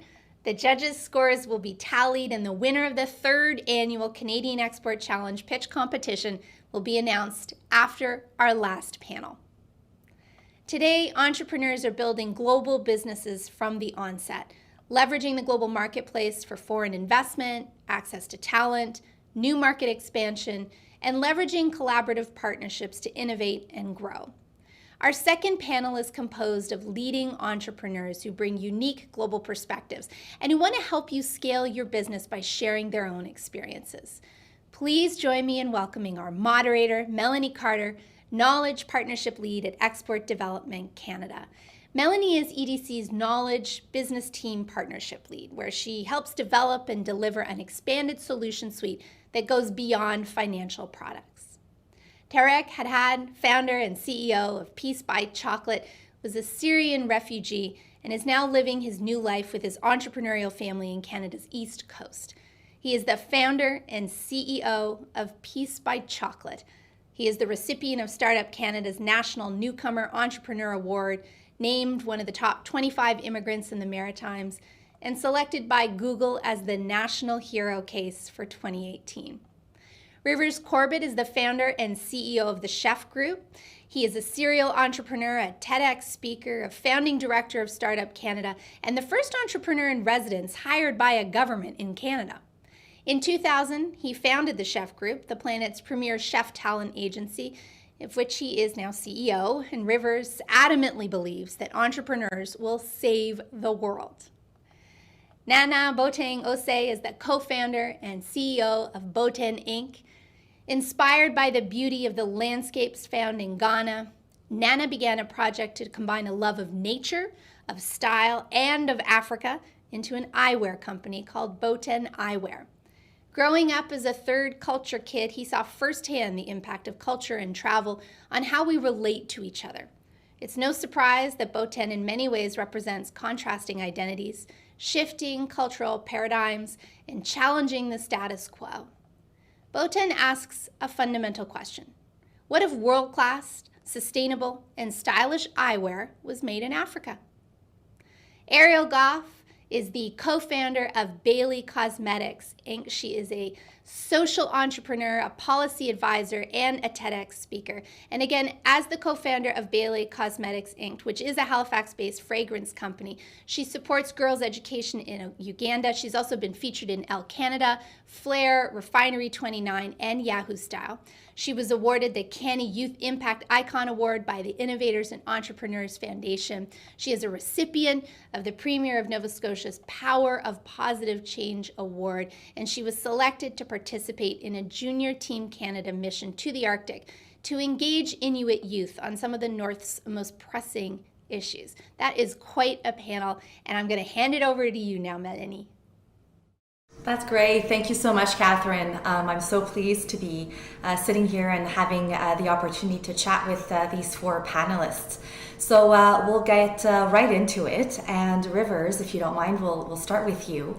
I would love you to tell us a little bit about your business and about your connection to the global community. My business has been in business for 20 plus years. We're a chef talent agency that has been primarily providing cooking classes to large organizations like the Sobeys grocer chain, the LCBO in Ontario, and so on. And so global to us has really been Canada. But recently, because of COVID, even with the hit, it actually has opened up a huge opportunity for us because we are now able to virtually connect with our clients in these niches in the United States and the United Kingdom, where before it just would not have been as accessible to us to do it. So yeah, we're well on our way, and then heading to Australia after we hit those markets. So we're pretty excited about it. Very exciting. Thank you for that. Tariq, I'm going to be asking you the same question. So Tariq, tell us a little bit about your business and about your connection to the global business community. Well, Peace by Chocolate started as an initiative first in 2016 to spread peace and love in the world throughout a product that everyone loves, because we believe really that everyone loves chocolate. So we started sending chocolate outside the Nova Scotia borders first throughout the Canadian provinces, and then we have seen a great appeal from the United States, from the UK, from countries around Europe, Australia, New Zealand, Japan. We have shipped chocolate around to more than 36 countries since 2016, and we continue to do that. You know, at this time we believe that the world is trying to feel the uniqueness in telling stories through businesses, and this is really powerful. Being in business is a power, and we want to use it in the right way to tell our stories, and we have great businesses here in Atlantic Canada and across the country. So was exporting then always part of the company's mindset, right from the onset? Absolutely, absolutely. You know, we come from a background where in Syria we used to export all across the Middle East, all across Europe, and after the factory was bombed, and since coming to Canada, we had that in mind, that we make products in Atlantic Canada and we want to share the love with the world. That's awesome. Thank you for that. So Nana, tell us about your business and about your connection to the business community. So I run an eyewear business called Botan. We make African-inspired prescription eyewear sourced from sustainable material. I started business over 7 years ago when I was still in university at Carleton, and through that entrepreneur community in Ottawa, I was able to build a lot of relationships to really launch the business. So I moved to Toronto after school, and we launched our first eyewear factory in South Etobicoke. We had it for about 2 years, and that's really where we built our blueprint for how we make eyewear, how we design everything from sketch to render to the final product. Since then, we've also been able to launch a production hub in Ghana. And now we've seen the most growth in our business in the last year and a half, online, direct to consumer. In terms of, and that's been one of the most exciting part, really finding ways to innovate to cater to your customers' needs as they change. That's great. Thank you for sharing your story. Ariel, you're going to be next. So I'm going to be asking you the same question. Ariel, tell us about your business and about your connection to the export community. Thank you, Melanie. So Bailey is a Halifax-based cruelty-free and vegan fragrance company. Most of our customers are based here in Canada, as well as in the States. So we do sell direct to consumer, mainly through our website. But we've also started going into smaller retailers such as salons and spas across Canada, with the hope of getting into the US market over the coming year. We're also looking at expanding into the EU as we further our product development. Most of our suppliers and our manufacturers are actually in the States, so we import all of our packaging to Nova Scotia and we assemble here in Halifax. And I think one of the most important parts of our global operations is the fact that we support a girls' foundation in Uganda. So 15% of every sale of Bailey goes to the Just Like My Child Foundation's Girl Power Project. And that is a 2-year program, and girls 12 to 15 learn all of the skills that they need to know to stay in school. So we're really proud to be supporting that foundation. Very exciting. Thank you for sharing that, Ariel. That's awesome. So Rivers, you mentioned that you have been in the business community for 20 some years. So please share with us lessons that you've learned along the way, along your career. Yeah, thank you, Melanie.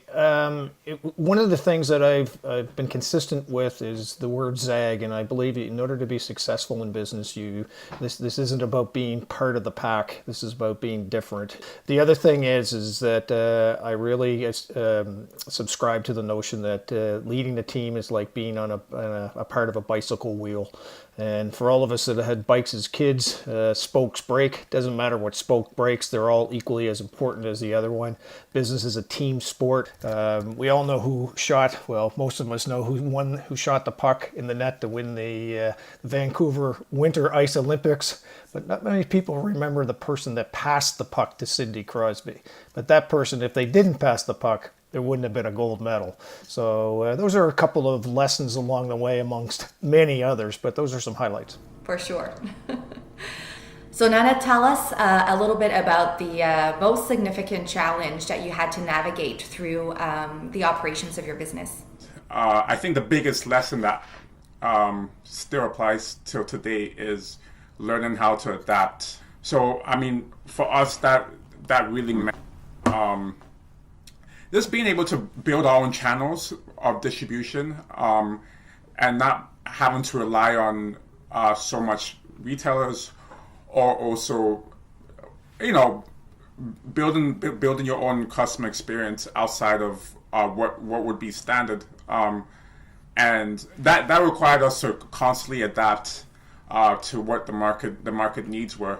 So I mean, when we first started, like I said, we were just doing sunglasses. And then we launched our first optical line, and we got a lot of great feedback from that line. So we started focusing a lot more on opticals. We realized that was more of a need for everyday people. So I mean, I'm really a big believer in this putting things into your own control, controlling your own destiny in everything you do. That's great. Thank you. Ariel, tell us a little bit about the lessons that you've learned along the way in building your business. So Bailey started because of my co-founder and her love for cosmetics and fragrance, and it came out of a random brainstorming session where she said, well, why don't we start a fragrance company? And I said to her, well, how hard could that be? For us, we were thinking, should we start to try and make our own product?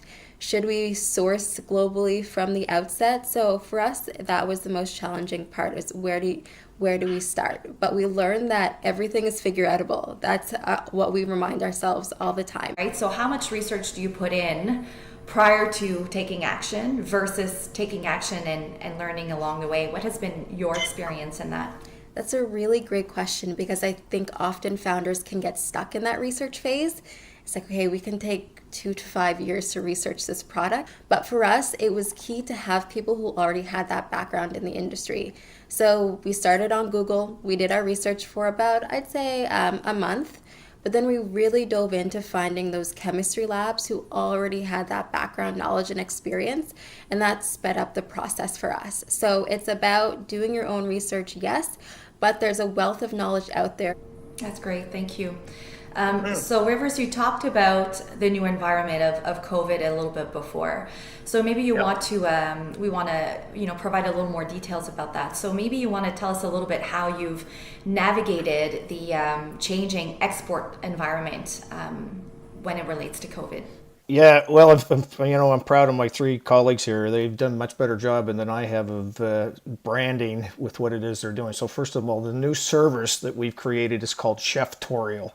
And what it is a virtual online interactive service of bringing chefs into your home, interactively bringing value to customers through grocery chains and so on. We've been able to now embrace not only a B2B market, but a B2C market. And that, of course, gives us tremendous access to literally the globe now, and because of that, there's no, and for ours is a service related, so we don't have regulations, we don't have any of that stuff.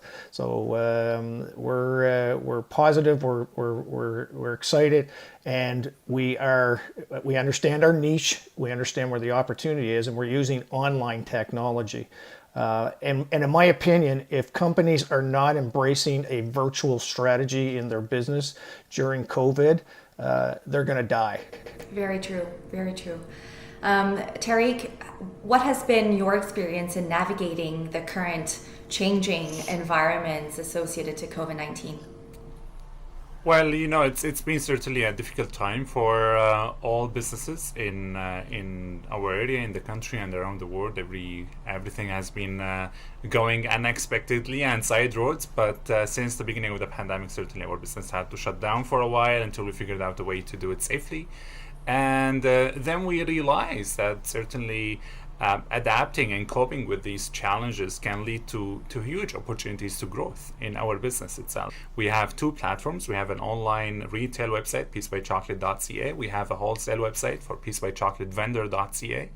And throughout these two platforms, we started realizing that everyone now is online, so the traffic was increased 300 to 500% online this year throughout Easter. It was absolutely crazy. No one has believed that. After a while, we just realized that our focus should be on enhancing our online platforms, improving our traffic throughout these platforms and the conversion rate. And our actually biggest test to the measures that we took will be happening around Christmas this year. So we will see if our online things that we are doing and our new platforms that we are building are going to work, and because our Christmas certainly is almost 50 to 60% of our revenue throughout the year. I'll be testing that. So Nana, you have a global supply chain as well, right? So certainly you've been impacted by COVID-19. Please tell us a little bit how you've been navigating the changing environment. Our whole strategy for COVID was really just add value to people who are going through a lot of hard times. So we highlighted our home try-on program where we give you up to 3 glasses to try on our home. Shipping is on us both ways, and people would really like that. We also highlighted the value in wearing blue light lenses, especially when you're spending 5 to 8 hours indoors working. And also we donated to causes that were close to our heart. Like we donated to one NGO that works with local market women in Ghana to provide food and water during the time when there was a lockdown. We donated to shelters and churches in terms of masks locally in Toronto, and we also donated to a hospital in New York. So yeah, we found ways to really pay forward for COVID, but also add value for our customers, and that's been a winning strategy for us. That's great. So entrepreneurs are always looking for like tangible action items that they can take back with them, right? So Rivers, maybe you can tell us a little bit about specific tools or resources or support groups or organizations that you have leveraged to be able to see success on the global markets. Yeah, so I mean, ultimately, this is our family right here at Startup Canada. I think we can't forget about the fact there's wonderful resources here to learn, but also get support. And the Canadian Exports Challenge is one of those examples to do that. The second thing is other entrepreneurs. I mean, we naturally subscribed to other great organizations like EDC, who are naturally a key element there, and UPS, which continues to support Startup Canada. But I like to also throw in there other entrepreneurs. There's I've known Tarek for a while, and I know he's very generous with his time, his contributions, and of course his knowledge would just be fantastic for any entrepreneur. Busy man, but still, if he can, he will. And so that's what I really would have people focus in on. Don't be afraid to reach out to other entrepreneurs that are going through similar journeys that you are, and have a conversation with them. Now, it's key that when you have that conversation that you come with questions. It's not just, hi, and let me tell you about me. No, they want to help you. So you ask the questions, come with asking the questions. So those are the two main resources that I would say that people need to remember. So Terry, what has been the main tools and resources that you've leveraged to be able to see success on the global market? The first comes to my mind certainly is EDC. We have got a lot of meetings with them. Just before the COVID-19 crisis started in March, we actually, on March 7th, I was attending a meeting regarding exporting and learning all about the export markets and building new strategies for our business.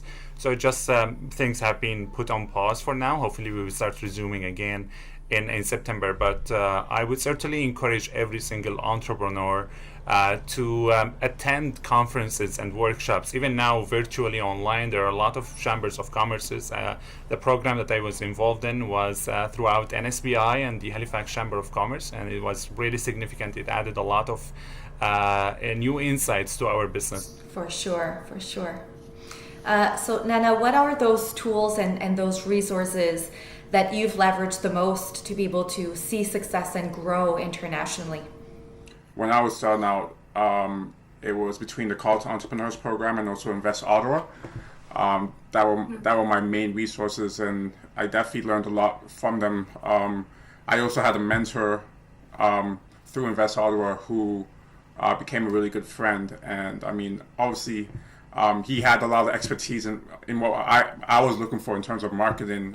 I would also say, outside of the resources, like obviously there are a lot of resources for information, but also just surround yourself with people who have what you're looking for, or who have that expertise that you might not have in whatever area. A lot of times as an entrepreneur, you feel the need to do everything yourself, and I mean it's hard to give up control to have other people do things that are better than you. But ultimately, I think that is important in terms of your long-term growth. That's great. Ariel, you had mentioned before that, talking with people in your supply chain even, right, that knew so much more than you could because you were just starting out. That's certainly a great tool and a great resource to utilize. But what other tools and resources have you leveraged with which you've seen success in scaling internationally? Mm-hmm. I think we're very fortunate to have export and trade organizations right here in Atlantic Canada that have been very helpful. So here in Nova Scotia, we have Nova Scotia Business Inc., and we've utilized their trade market intelligence reports, which have been fantastic and provide us with a great overview of the various markets that we would like to get into. They also have something called the Export Growth Program. That's great. So Ariel, I'm going to ask you kind of a two-part question. So first is I want to know what your global operations look like today and how you see it evolving, but also tying the fact that, being anchored in Canada, how is that having an effect in those global operations? Absolutely. So currently, as I mentioned, we assemble all of our product here in Nova Scotia, but all of the parts of the product, from the boxes to the fragrance itself, to the bottles, they come from the United States. So we are importing, and then from there we have customers in the States that we ship back out to the States. And we also work with a fragrance house that's based in Switzerland. So it's about constant communication and conference calls with our fragrance house to develop new products. Then we import the fragrance here, and again, it goes back out to our global customers. And I think there's a significant advantage to being based in Halifax because we are a port city, and I think it's pretty accessible, especially when we're flying in a lot of our different components to our fragrance. So I think that first and foremost, Canada has such a fantastic reputation. So I would ideally love to have more of our manufacturing here based in Canada and to make our product here locally, but at the same time recognizing that our customer base will be around the world. That's great. Thank you for that.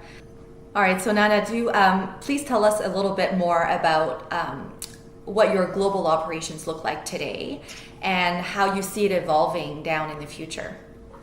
Yeah, sure. So today we work with a lens manufacturer in Canada, which has been a huge upside for us in terms of just the fact that I'll say about 70% of our online orders come from the US. So we're paying for our supplies in Canadian, but getting money in USD, which upsides the cost per unit.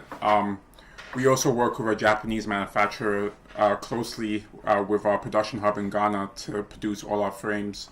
And then recently we opened up a warehouse in the US too.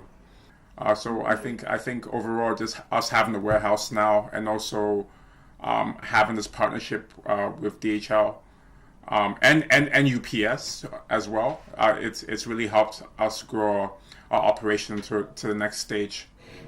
You know, with that in mind, maybe you can tell us a little bit from your experience, how has being a Canadian anchored business helped you, and why would you continue to be anchored here in Canada? If we never had our first 3D printer in Toronto, we never would have also brought one to Ghana, which has helped us be more efficient. We also work with a local Toronto-based, I guess I would call them a marketing agency. They handle everything from our social media to our Google ads. Being a Canadian anchor business has helped us tremendously, especially when it comes to dealing with suppliers. They're more willing to work with us. They're more willing to. So, I mean, Canada's been a huge resource, really, from everything from a manufacturing, marketing standpoint, and also just the talent. The talent over here is second to none. Thank you for that. That's great insight. So Terry, tell us a little bit about your global operation and what it looks like today and how you see it evolving in the future. We manufacture everything here in Antigonish. It's our headquarters, if you want to call it, and then we are branching out. Stay tuned for our first branches coming out this fall in Halifax and other places in the country in Canada, but also to support us in exporting. We are dealing with agencies and brokers and our network all around the US, actually, in more than 20 states right now. We are trying to have a central warehouse and distribution center in Vermont.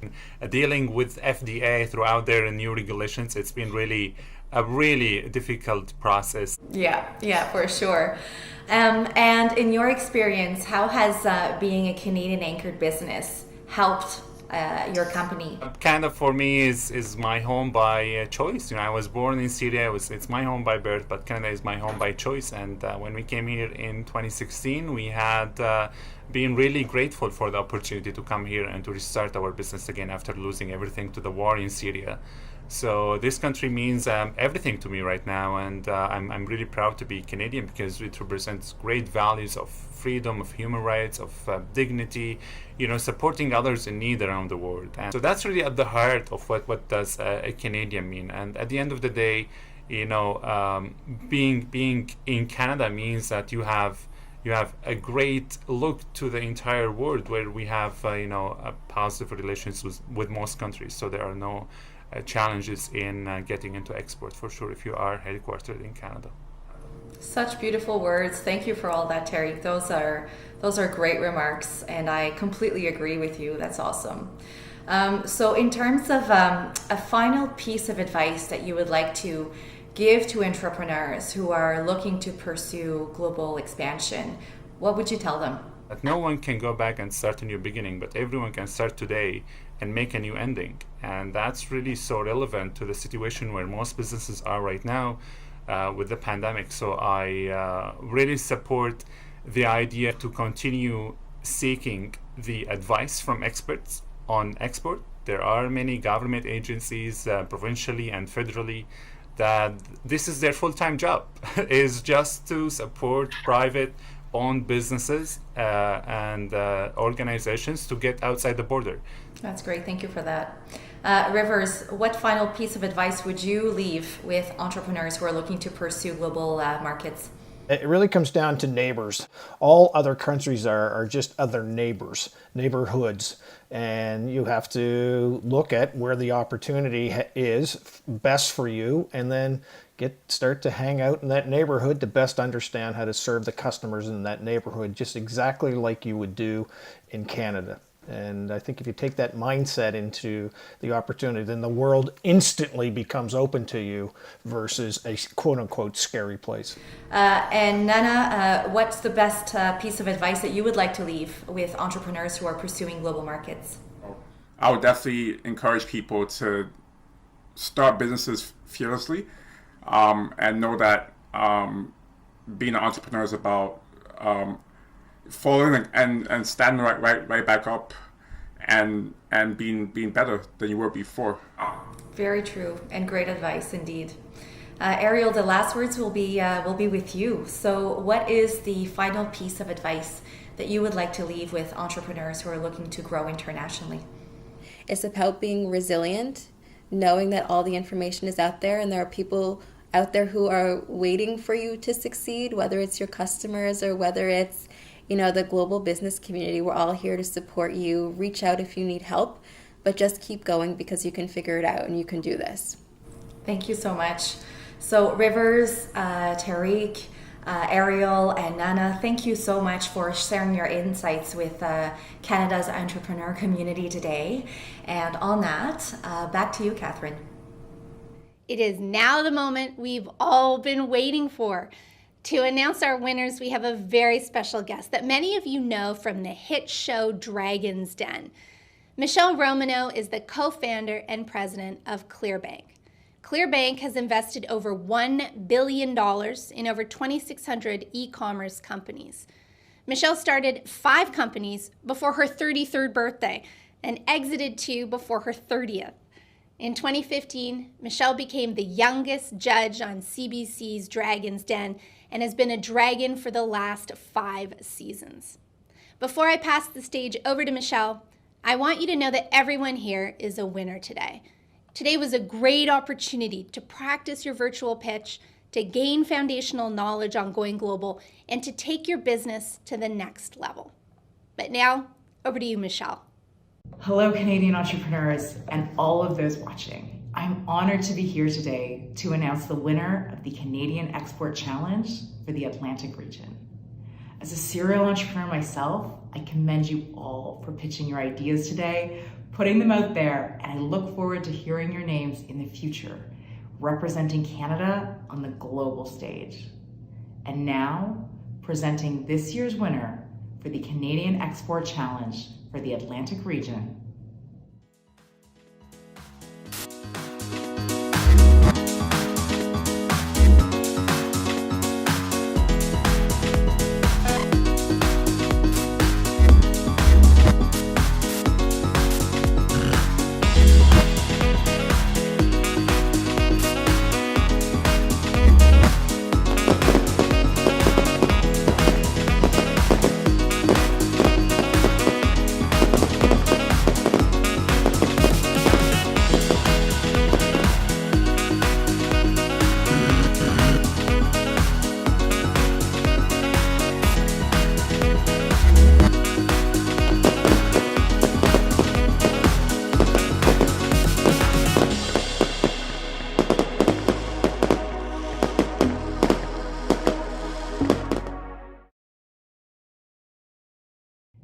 Congratulations on this major accomplishment, and I wish you all the success in the future.